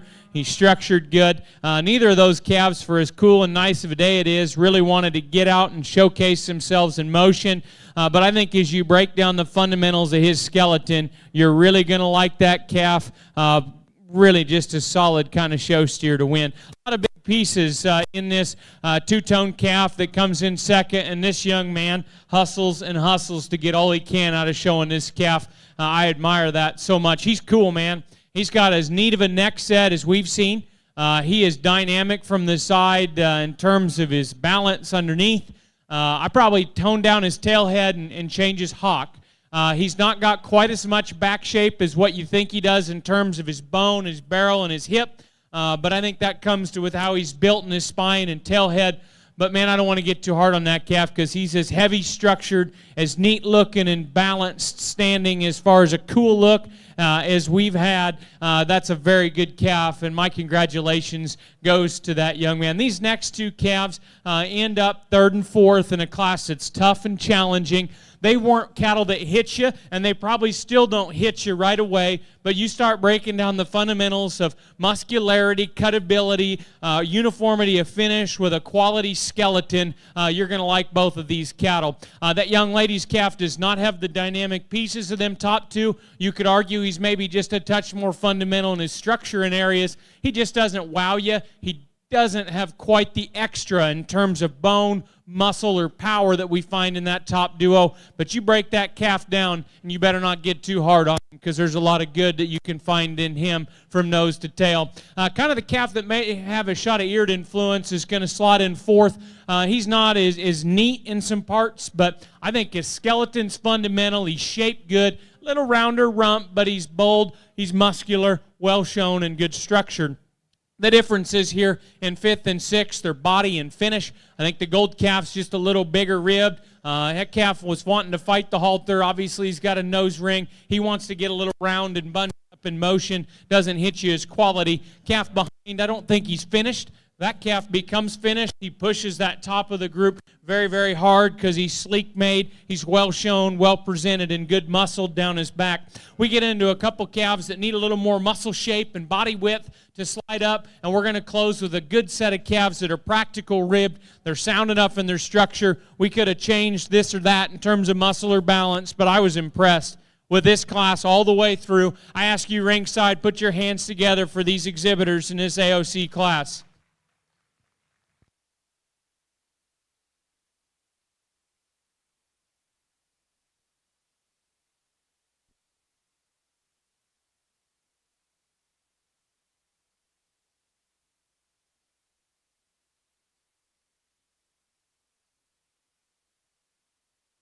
Adams Fab. Established in 2007, they build custom livestock pinning and equipment to fit all your needs.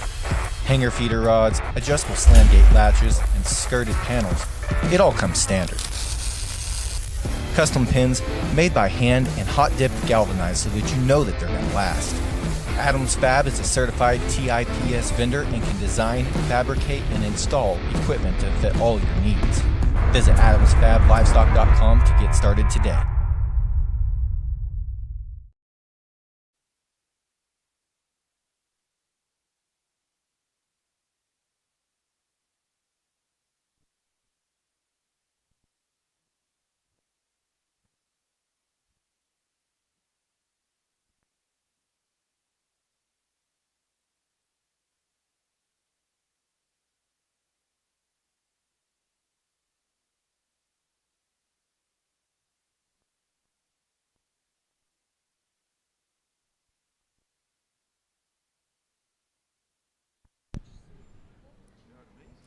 Entering the show ring at this time is Class 24, Other Cross. There's 29 entries in this class with weights ranging from 1315 to 1355.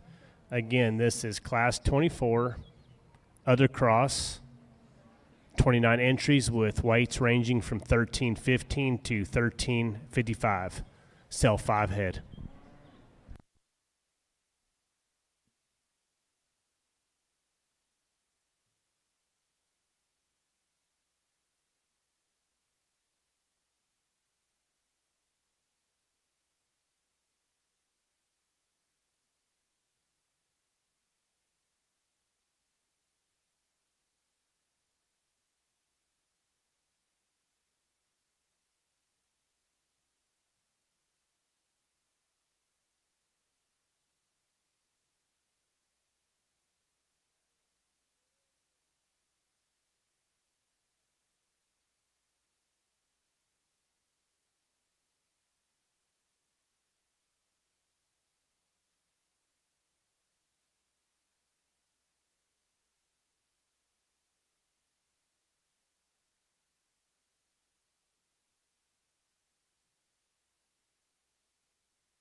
Results from Class 23. 10th place goes to Heidi Liska, Live Oak County 4-H. 9th place goes to Baylor Begley, Stratford FFA. 8th place goes to Lauren Weinecke, Toller FFA. 7th place goes to Tayton Coplin, Live Oak County 4-H. 6th place goes to Tegan Rust, Kendall County 4-H.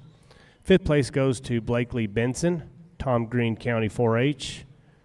4th place, Reagan Pennington, Nueces County 4-H. 3rd place, Briley Turner, Travis County 4-H. 2nd place, Creed Marsh, Deaf Smith County 4-H. And your class winner, London Bird, Lubbock County 4-H. Congratulations to each of those exhibitors.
Attention the barn, this is first call for Class 25, other cross.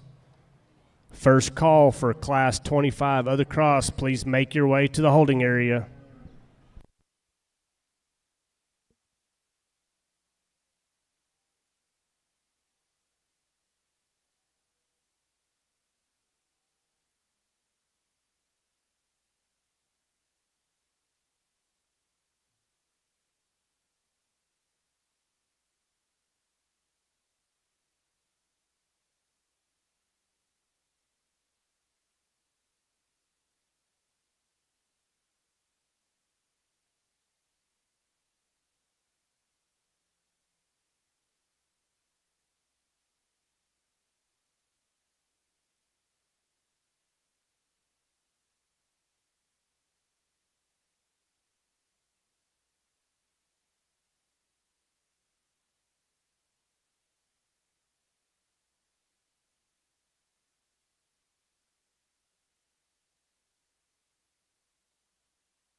We got a pretty impressive class here. It took an awful special steer to go ahead and make a pull in this class, and there's a lot of really good calves that aren't going to get to stay out here. There's young people did a good job. Please put your hands together for them. Let's get into the next part of this class, but congratulations to them.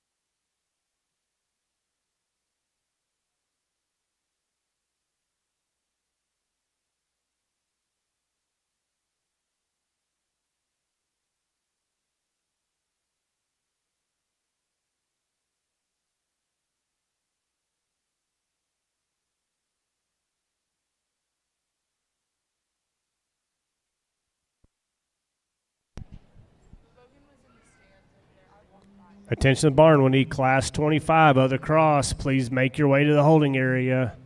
Again, this is class 25, other cross. Please move to the holding area.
Attention the barn, this is last call for Class 25, other cross. Please move to the holding area. Again, this is last call for Class 25, other cross. Please move to the holding area.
Attention the barn, this is last call for Class 25.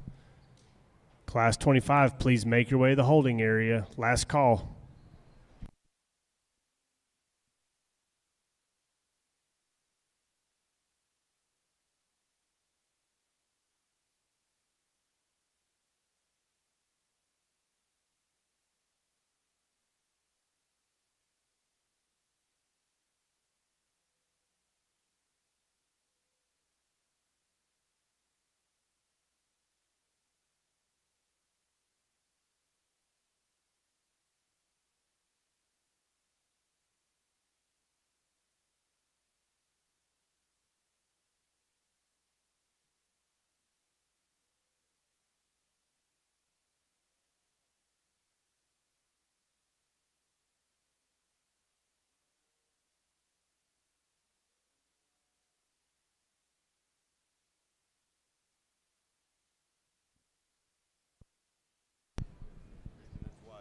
Attention the barn, I need Kennedy Long or his mother father to come to the announcer stand on the south end of the show arena. Again, this is the mom or dad of Kennedy Long. Thank you.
Attention in the barn, if you had reserve champion black or you had reserve champion red, please report to the announcer stand at the south end of the show arena.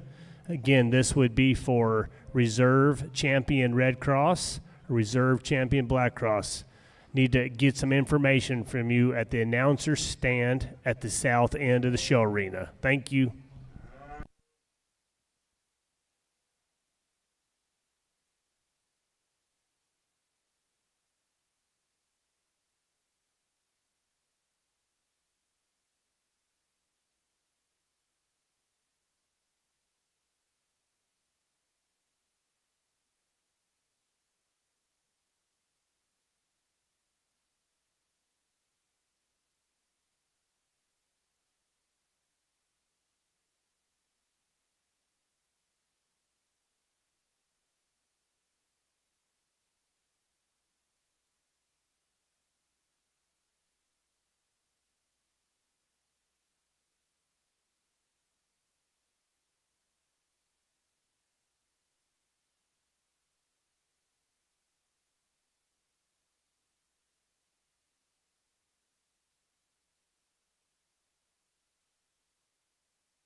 Tremendous class, well-deserved round of applause. These three steers are awesome. We have a great class of these cattle.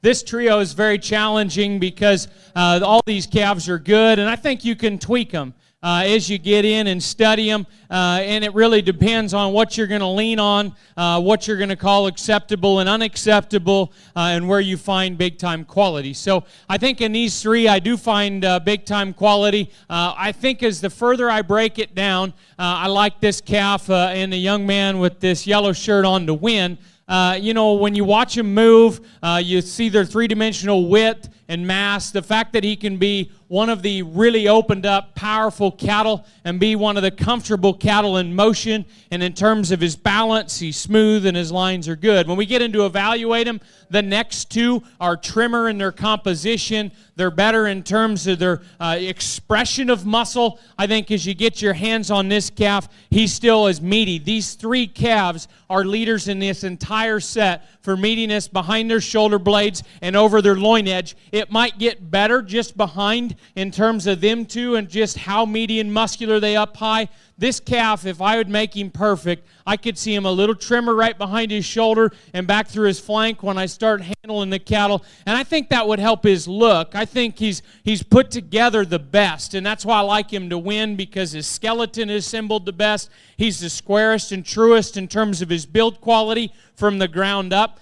Just a really good kind of fat steer that's balanced and correct. He needs to be a touch leaner to showcase the right kind of qualities, but I think that calf is very high-end and very good. This calf that comes second, he is the biggest in terms of his muscle shape over his back and loin edge. He is massive in terms of the stoutness out of his hip. He's so thick and powerful from behind. He wants to come a little far forward in his knee at times. He gets a little bit upright when he's in motion, walking. I could clean up his hock joint just ever so slightly. The other disadvantage that young man has, and he did a stellar job doing it, that calf does not want to show well for him. When he gets implanted, he makes every case to win the class. When that calf's pushing him around the ring, he starts to maybe settle into third. So I landed on the fact that when he gives me the right look, I need to have him second because he's so dynamic looking, he's so muscular. We need to critique his front end structure.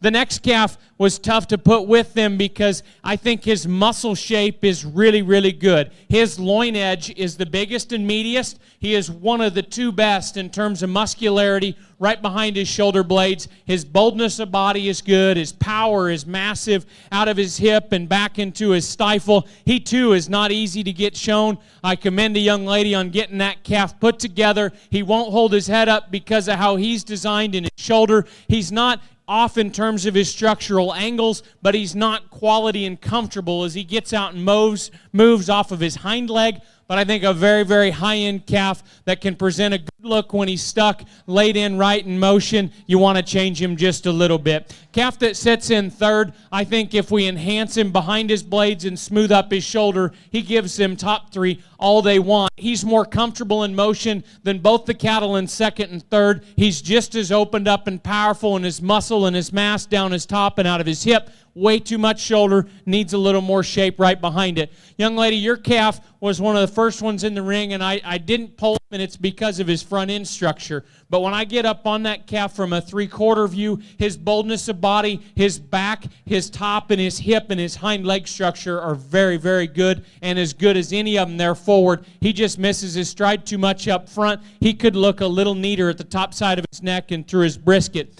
Here's a pair of bold, practical cattle that need a little more expression of muscle and bone behind. We're going to get into about 3-4 steers that are practical. Again, just need a little more muscle shape and balance. We're going to close with some cattle that were rewarded in terms of their compositional correctness, their cutability, just need to be improved in terms of their motion and their balance. Put your hands together. What a phenomenal class and a fun class here in that heater class in the AOCs.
Entering the show ring at this time is Class 25, other cross steers.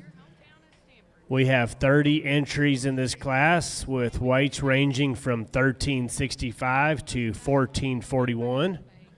Again, this is Class 25, other cross. 30 entries with weights ranging from 1365 to 1441.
Attention the barn. This is first call for Class 26, other cross. First call for Class 26, other cross. Please start making your way to the holding area.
Results for Class 24.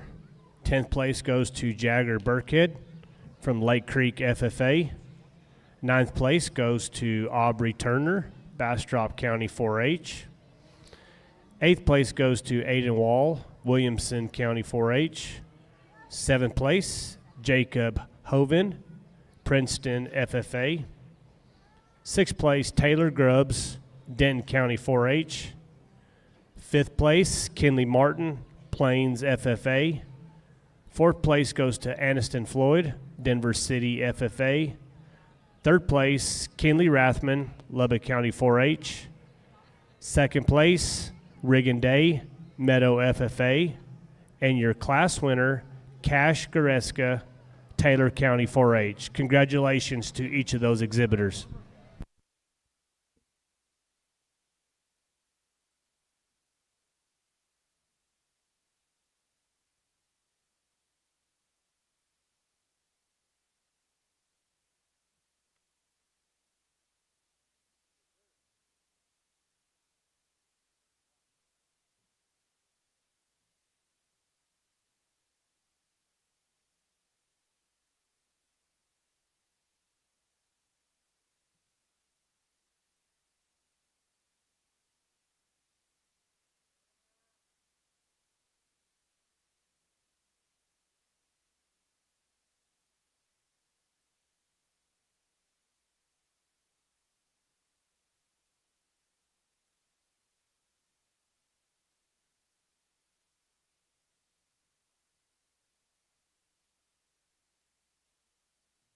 Man, this has been such a good show. Again, a really strong class. Please put your hands together for these exhibitors that are exiting the ring in this class of AOCs.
Attention to the barn. This is second call for Class 26, other cross.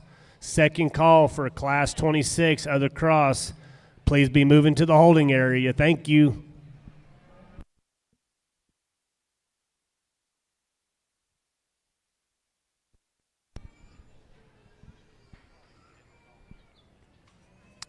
This is a reminder that if you have a placing steer that is eligible for the premium sale, as well as division champion or reserve division champion, you are required to get a backdrop picture from Devin Sisk. If you have not done so, please make your way over there to get a backdrop picture from Devin Sisk. Thank you.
If you're just joining us, I'd like to introduce our steer judge, Mr. Brady Jensen.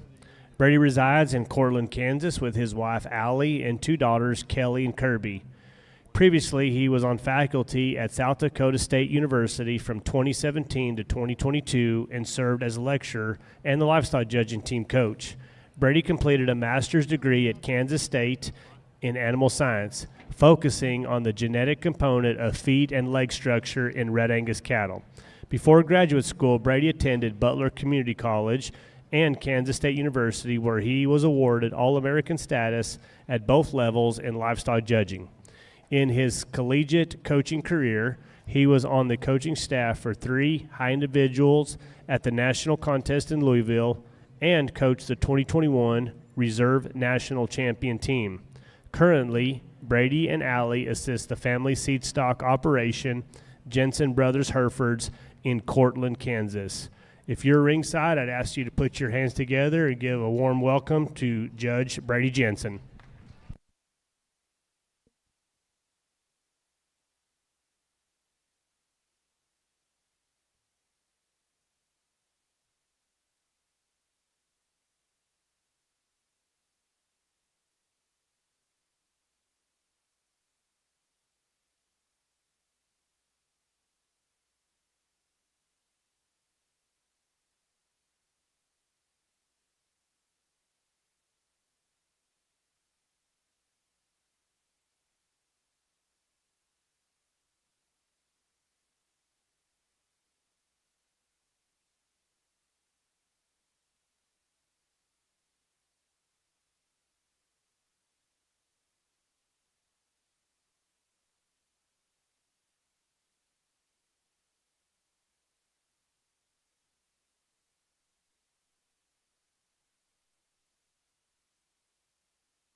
Attention to the barn. This is last call for Class 26 Other Cross.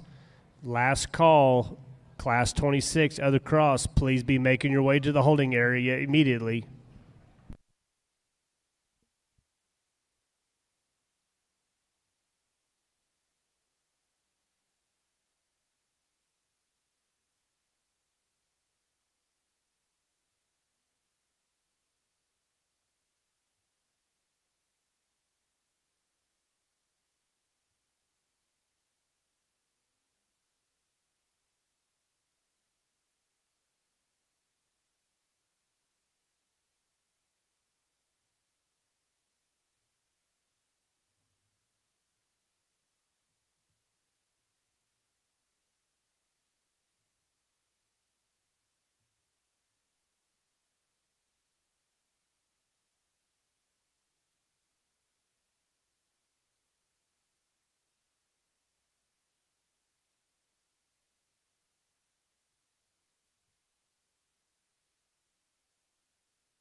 Attention to the barn, this is just a reminder that Texas Livestock Marketing Association is accepting steers. If you wish to put your steer on the truck and floor it for a price of $1.8950, they are located in the white tent outside at the northwest corner of the barn.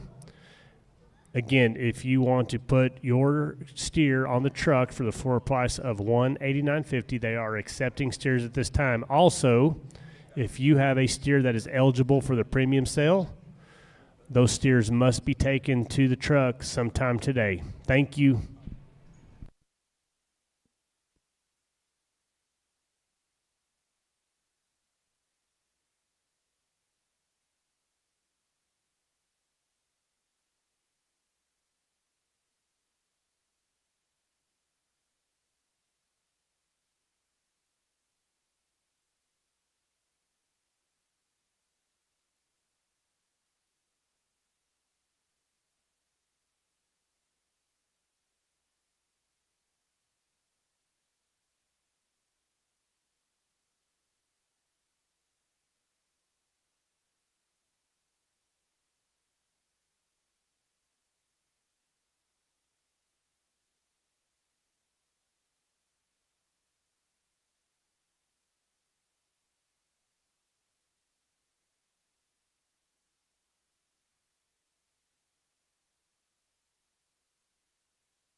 we're going to leave them just as they circle and lap here. Congratulations to these exhibitors. Really nice class, a fun class to evaluate a lot of really good cattle. I think as you get into these top end cattle here, there's a lot of good calves to discuss and talk the differences on. And you can probably put your priorities where you may. I think that's the fun of how good the quality is here at this show and in the last few classes and some of the classes yesterday, as it's one man's opinion, and really it's a subjective activity, and we're going to get in and discuss these cattle. I'll show you how I see them, and I promise you I really thought a lot about each of these cattle and think highly of each of them. The calf that wins comes in to me and just strikes me the hardest from the get-go. He does stay there, but there's things that the calves behind him really compete with him on. But when you stop the cattle and you view him, he's stout enough, he's opened up and powerful enough in terms of his rib and chest and back.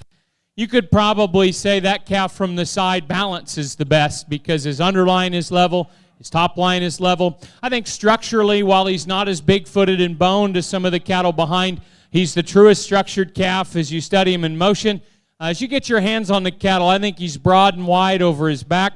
I don't know if he's quite as hard and shapely and expressive as the two just behind, but there's still a lot of market animal basics in that calf in terms of width down his back and boldness of rib, a very, very balanced show steer that's well shown, well presented. You could give him just a skosh more in the seat of his pants for stoutness, and you could probably say that at the ground. This calf in second is not being a very good show partner out here for this young lady, and that's probably part of what gets him beat today is they're walking, she's fighting him, and he's fighting her on the halter, and he just wouldn't ever get out and go. When he stops and parks, his blend of balance and youthfulness, ability and shape strikes me very, very hard. Where he pushes the calf that wins is he's a little more muscular to the touch. He's a little bigger footed and boned. That being said, he's touched more upright in his shoulder. He's a notch more drier back into his flank. When you get your hands on the cattle, I love his expression. He's tough to get my hands on him because he's being kind of a tough one to show. I wish he would have settled in and been comfortable out here in this show ring environment. If we just wanted to muscle the cattle out, we'd probably start the class with the third and fourth place cattle. They're big-topped and they're powerful. That said, the calf that ends up third is too big in his shoulder design. He doesn't present his neck in motion. That calf does have an enormous top, so much cutability. He's very bold, very thick and big over his rump and still solid in his hind leg structure, just like the build changes build up through his front end structure and shoulder. Where he beats the calf behind him, that kind of darker red calf, is he's trimmer in his composition, he's fresher in his handle. The red calf behind, I missed him at first because he was off-putting to me. He looks a little chubby, and I think he is a little chubby as you start studying his brisket, how he carries his fat back into his flank, down into his cod. But you get your hands on that calf, and there is all kinds of muscle mass and shape over his back and loin edge. He's one of the really three-dimensional hipped and stifled calves we've seen in the show. Young man does a phenomenal job showing him. He's just too greasy when you get your hands on him, particularly over his last couple ribs. This next calf of this young lady's gave me a tough time because he looks lighter than the rest of this class out here. That calf grows on me, and I really, really like his quality, his lines, his expression of muscle.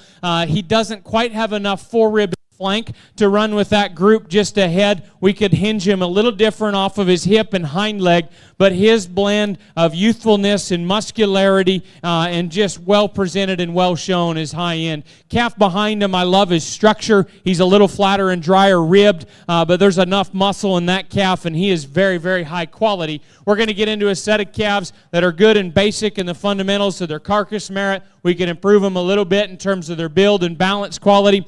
I had a lot of fun in this class. It was a good challenge, good show steers, and good competition. Put your hands together for a wonderful set of kids in that AOC class.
Entering the show ring at this time is Class 26, other cross steers. 31 entries in this class with weights ranging from 1445 to 1679. Again, this is Class 26, other cross. 31 entries with weights ranging 1445 to 1679.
Results from Class 25. 10th place goes to Wyatt James, Sam Rayburn, FFA.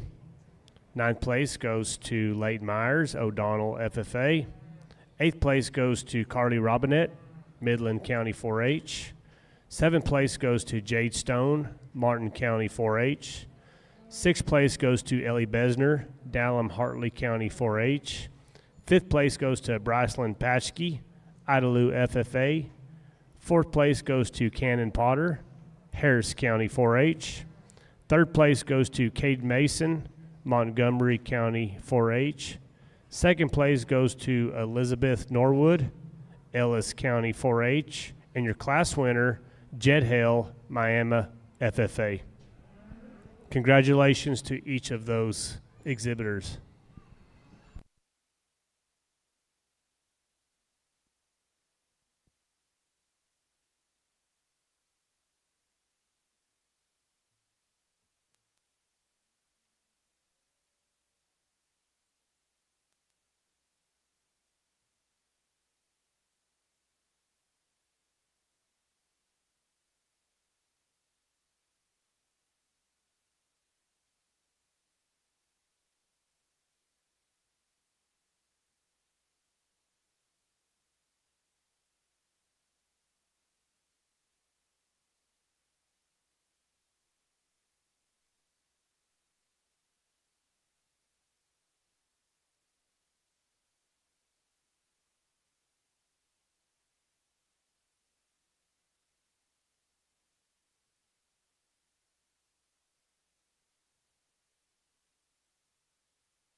Attention to the barn. A lost cowboy hat that belongs to a kid was found in the parking lot and has been turned into the announcer stand. If your kid is missing his brown cowboy hat, it can be picked up at the announcer stand. Thank you.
An awesome class to go ahead and end the day. As we close our last class of the day with these young people exiting the ring, please put your hands together and thank them for bringing these nice steers to Austin.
Attention barn, if you have truck and trailer and it's been parked at the barn, whether it be on the north side or the west side for some time, we're asking you to promptly get loaded and get moved out of the way.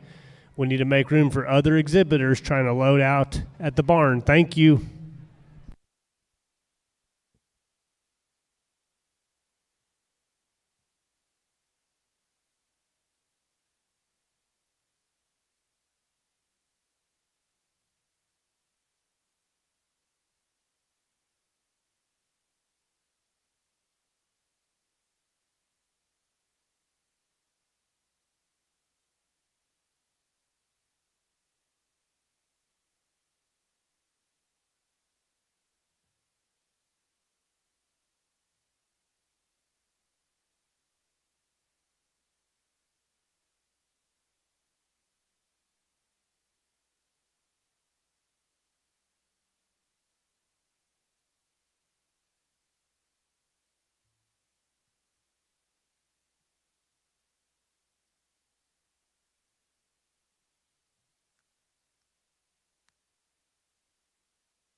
Attention the barn, if you have a division champion or reserve division champion, right now we are scheduled to do prejudging at approximately 5 o'clock. We'll make some announcements as we get a little bit closer.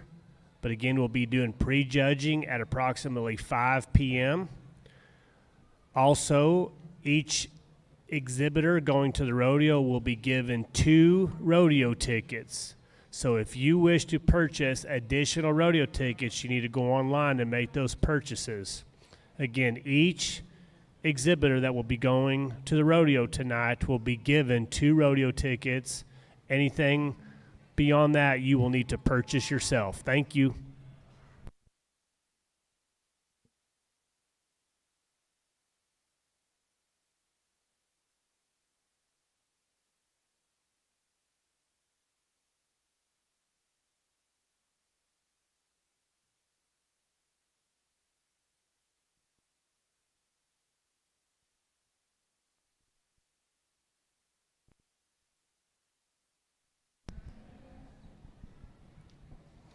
I'd like to take this opportunity to show our appreciation for our media partner and our photography partner. For the media, Taylor Fort. Taylor Fort and his crew are providing live stream of the show. So those of you that are ringside that might have family at home that wish to watch these exhibitors and support them, they can go to taylorfort.com/live. Also for the photography, our ring shots and backdrop pictures are taken by Devin Sisk and her crew. We want to show our appreciation. I would ask that each of you put your hands together for Taylor Ford and Devin Sisk. They do a great job, and we appreciate their partnership at Rodeo Austin.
If you've been watching over the last couple of days, I think you would appreciate how smooth everything has gone in the show ring.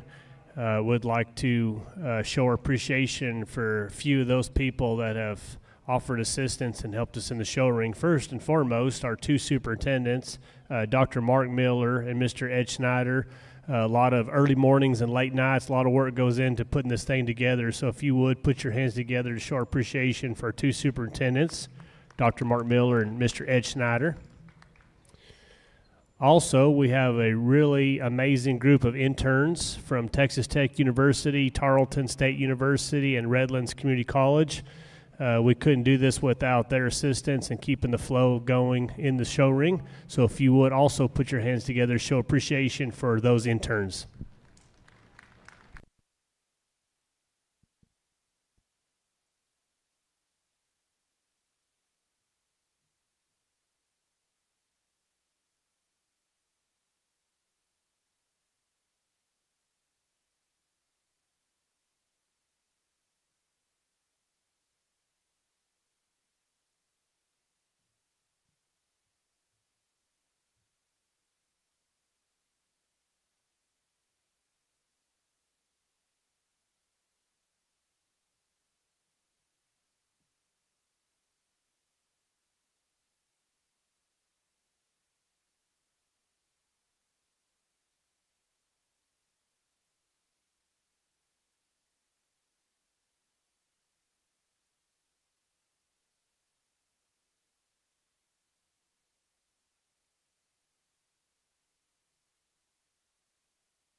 Good way to end the day on this class. These top two cattle are very good, very different. As you study their advantages and disadvantages, it's tough because if you're a long ways away, it looks different than when you're right up on the cattle. So it just kind of puts you in a tough spot for where you're going to put your selection pressure. The steer that wins, when he gets him stuck and shown, I think he wins fairly handily in terms of bone and just design and boldness. When you get your hands on the cattle is probably where it gets close, and then when he wants to just do some things when he's showcasing himself out here, you can nickel and dime him a little bit. But I like him in terms of his boldness of rib. He's one of the thickest rumped calves that we've seen all day. And with as much mass as he has out of his hip and stifle, he's as useful in his hind leg structure as far as foot size and construction of his hock and use of his hock as any of the good stout steers we've seen. One of the interesting things, I think, for being the heavyweight class of the day, maybe our top four calves, I think, are as on target in terms of their composition as any cattle that we've saw today, as far as having a lot of muscle and being fairly uniform in terms of their handle. I think he's showing his maturity just a little bit in his handle down his back. He hasn't maintained quite as fresh of a shape out of the back of his blades. He looks like he should be giant. He's just really solid in that regard. He's got a big mobile rear skeleton. He's big and powerful from behind, and he gives you some images that are easy to remember and really easy to like. Congratulations to him. I think a very stout and mobile class winner. Calf that sits in two, man, he's one of them that if you really dive into the details, you're going to like him an awful lot. I think he's one of the best handling calves that we've had all day, maybe all 2 days, as far as his trueness of body, his uniformity of cover, his back shape is fresh and it's muscular and it's square as it's set into him. What really challenged me within this pair of show steers is he counters the winner in terms of his shoulder. He's so much smoother as it lays onto his body wall. His skeleton, I think, is very, very functional and correct. He's good in his feet. He's very mobile in terms of the angles of his skeleton. That calf, when you get a long ways off him, just looks a touch plain. And that's what gets him beat. He's got a little more brisket. He's a little frailer boned. He just doesn't grab you and have as dynamic of a look as what you might find in that winner. Just a little crestier necked, a little more brisket, a little frailer, but that calf's nice in his shape and his quality of skeleton. These two cattle I pulled off from the end because as I studied just this weight size and variation that we have in this class, I thought these two were good as far as their composition. This calf grows on you the more that you study him. He's balanced, he's level, he's correct in his lines. Structurally, he's just needs a little more go off his hind leg. He's not quite as eccentric in terms of his muscle shape down his back and hip as the two that precede him, but very solid kind of beef cattle that's practical and balanced on the standstill. Calf in fourth is huge over his top, big and meaty over his rib and loin. You like how much muscle he's got from behind. His neck still sets up in him nice. He's just not quite as quality in terms of his skeleton when you get the cattle in motion. Big, productive calf slots fifth. You like his usefulness to his skeleton. He's got enough width and mass from behind. He could be freshened up in his look and his handle. We're going to get into a fresher handling one behind that needs to be a shot more practical in terms of his body type. And as we get into them next couple cattle, you can see on down the line, they were efficient. They're big rib, they're long, they're growthy cattle that probably got away from the young people as far as frame or maybe just a little extra in terms of condition. Put your hands together, though. That's a phenomenal set of steers here to end the day in this AOC division. Adams Fab. Established in 2007, they build custom livestock pinning and equipment to fit all your needs. Hanger feeder rods, adjustable slam gate latches, and skirted panels. It all comes standard. Custom pins made by hand and hot dipped galvanized so that you know that they're going to last. Adams Fab is a certified TIPS vendor and can design, fabricate, and install equipment to fit all your needs. Visit adamsfablivestock.com to get started today.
Entering the show ring at this time are first and second place class winners from class 20 through 26 of AOC's other crosses.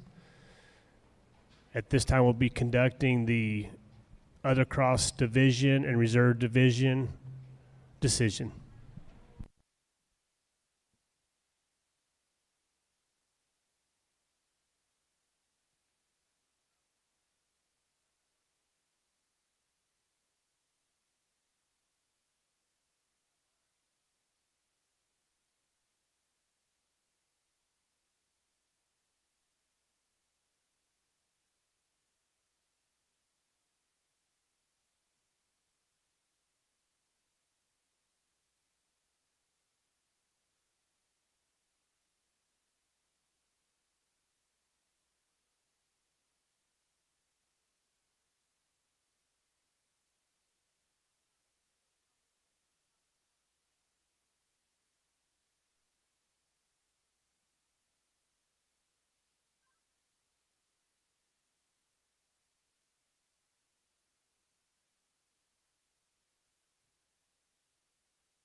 Results from Class 26, 10th place goes to Jaden Woodley, Tahoka FFA.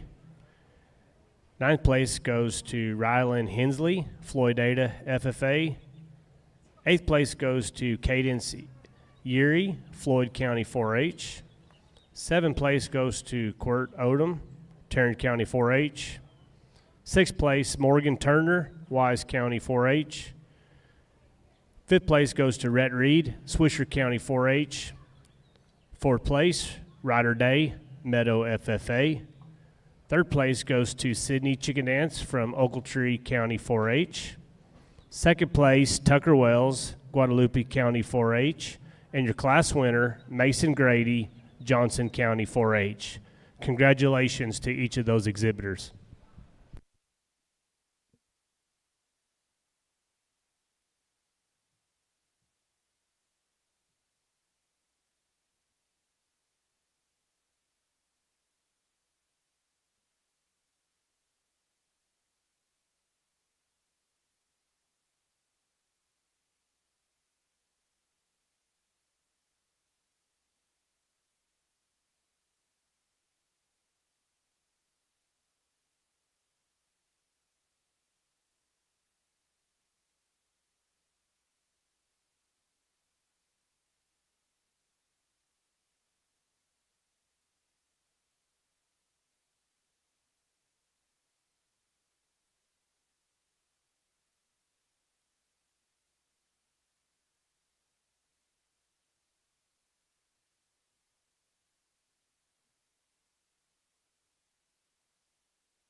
Well, this has been a lot of fun working with the young people and through these really good AOC steers.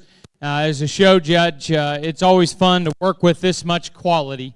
And, not just the cattle that were coming towards the top end of them classes. There was just a lot of excellent steers showcased today. And I enjoyed studying them and seeing their differences. And I think depending on how you look at them, you're going to see things how you like and how you work with them at home. So I'm going to talk you through how I see these cattle out here. I like an awful lot of them. I think there's not a perfect one. You hear a lot of show judges say, well, you may not ever see a perfect one. But I think in this case, in this particular AOC drive, there's a lot of pieces and parts, really good cattle, and they're all really close to being very good. You maybe change this or that in them, and we'll talk about them, but that doesn't mean I don't like them, because I like them an awful lot, and I think they're tremendously fun to look at and study. Our Class 1 winner and second are very similar. They're long, they're shapy, and they're good looking. Structurally, there's some things you'll tweak, but man, I like those cattle. We get into that next class. I thought we had a standout class winner. He was one of the really muscular calves, and you get out here in this group, he still is one of the really big-backed and thick-ended cattle out here.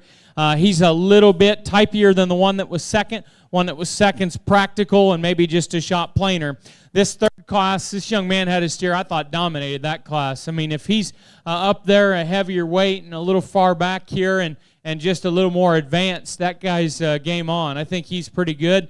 He's very good looking. He's very stout and he's very bold. A good practical calf was second with a big back, just a little frailer boned. Next class had two phenomenal steers. This young lady's got one that we really admired in terms of his structural design. Still out here. He's one of the bigger, heavier featured calves at the surface. He's big out of his rump. That calf is just a shot more compact. You could maybe square him up right behind his blades in terms of levelness ever so slightly, but one of the really good cattle out here that you certainly like a lot. And that big, stout, cool-looking one was second to him. You like down to tone him down in his hock. Man, it got really good in these final three classes, too, and there were so many really good calves.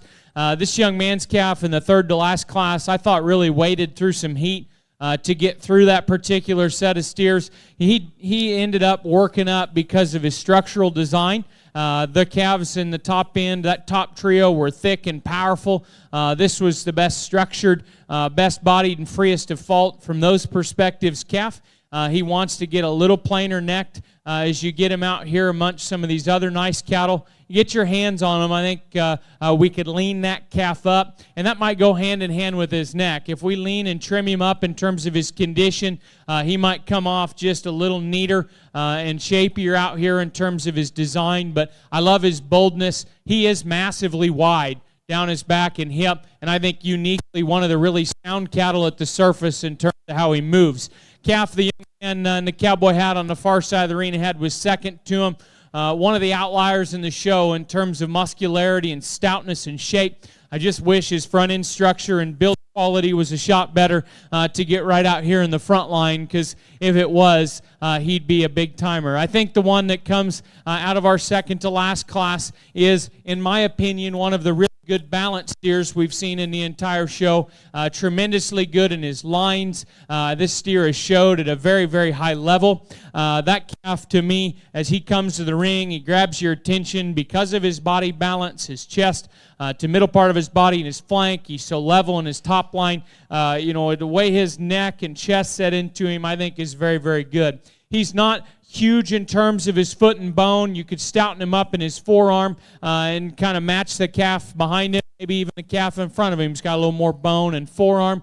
Get your hands on the cattle. He, too, I think, is trimmer than the calf in front of him. He could be just a shot more expressive as I get my hands over his back, but I still think he spreads really wide in that regard. We commented on him down through his stifle earlier and what we think of him in that regard, but I think where he shines in this particular group is that calf is really good in terms of his lines, quality, and structure. I think he's very solid in terms of his power. That's just a very good calf, very good show calf, very well shown. Calf that was second to him was tough to handle in that particular class. He was not letting us get our hands on him. He's one of the real shapely, attractive, clean, tight-made calves of the group. I like his head and neck as far as youthfulness and how it sets up on him as well as any of them. He's beautiful in terms of his freshness. He's clean in his chest. He's very muscular over his back and trim. That calf's got a big, shapely hip in him. He wants to get just slightly far forward in the angle of his shoulder and knee. He was fighting that young lady on the halter and never presented himself just like we wanted him to. We got into that heavyweight class. I thought we got hit with two very powerful steers that were very, very good. They're totally different in their type and kind. This calf that wins the heavyweight class is obviously one of the powerful steers, his weight as he should be.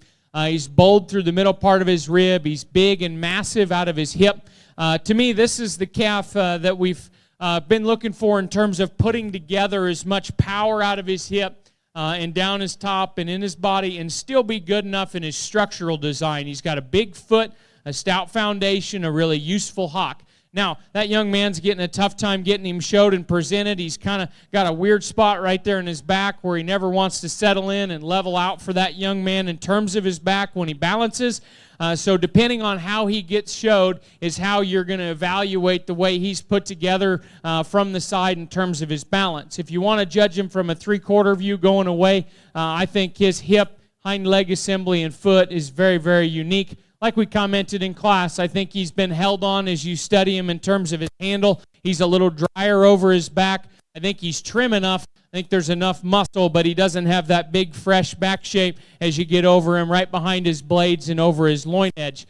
Calf that was second to him, I think, is one of the really good fresh back cattle out here. He's really nice in terms of his structural design.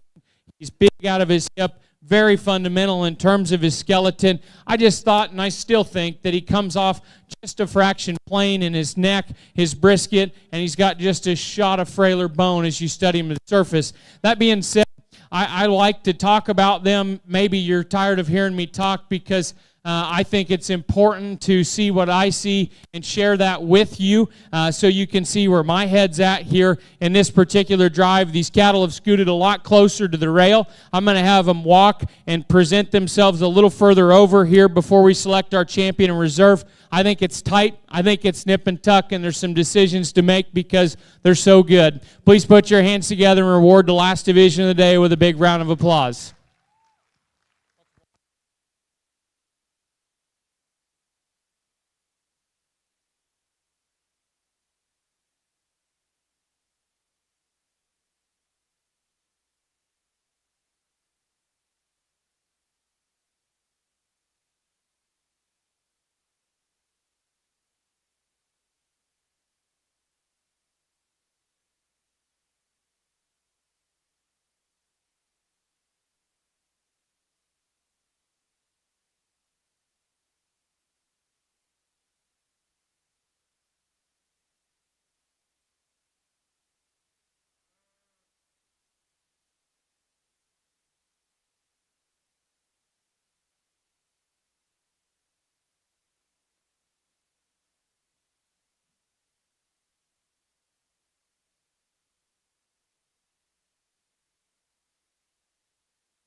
Congratulations to Champion Other Cross goes to Jed Hell from Miami FFA, and Reserve Other Cross goes to Elizabeth Norwood, Ellis County 4-H. Congratulations to both those exhibitors.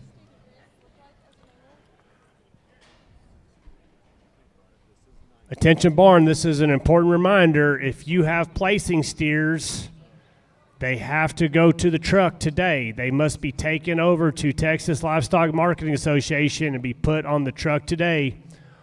The other requirement for placing steers eligible for the premium sale is you have to get a backdrop picture by Devin Sisk. If you have not done so, please make your way over there. Texas Livestock Marketing Association will be accepting steers until 1:45. That's 30 minutes from now. 30 minutes from now, you will have until 1:45 to take steers over to Texas Livestock Marketing Association.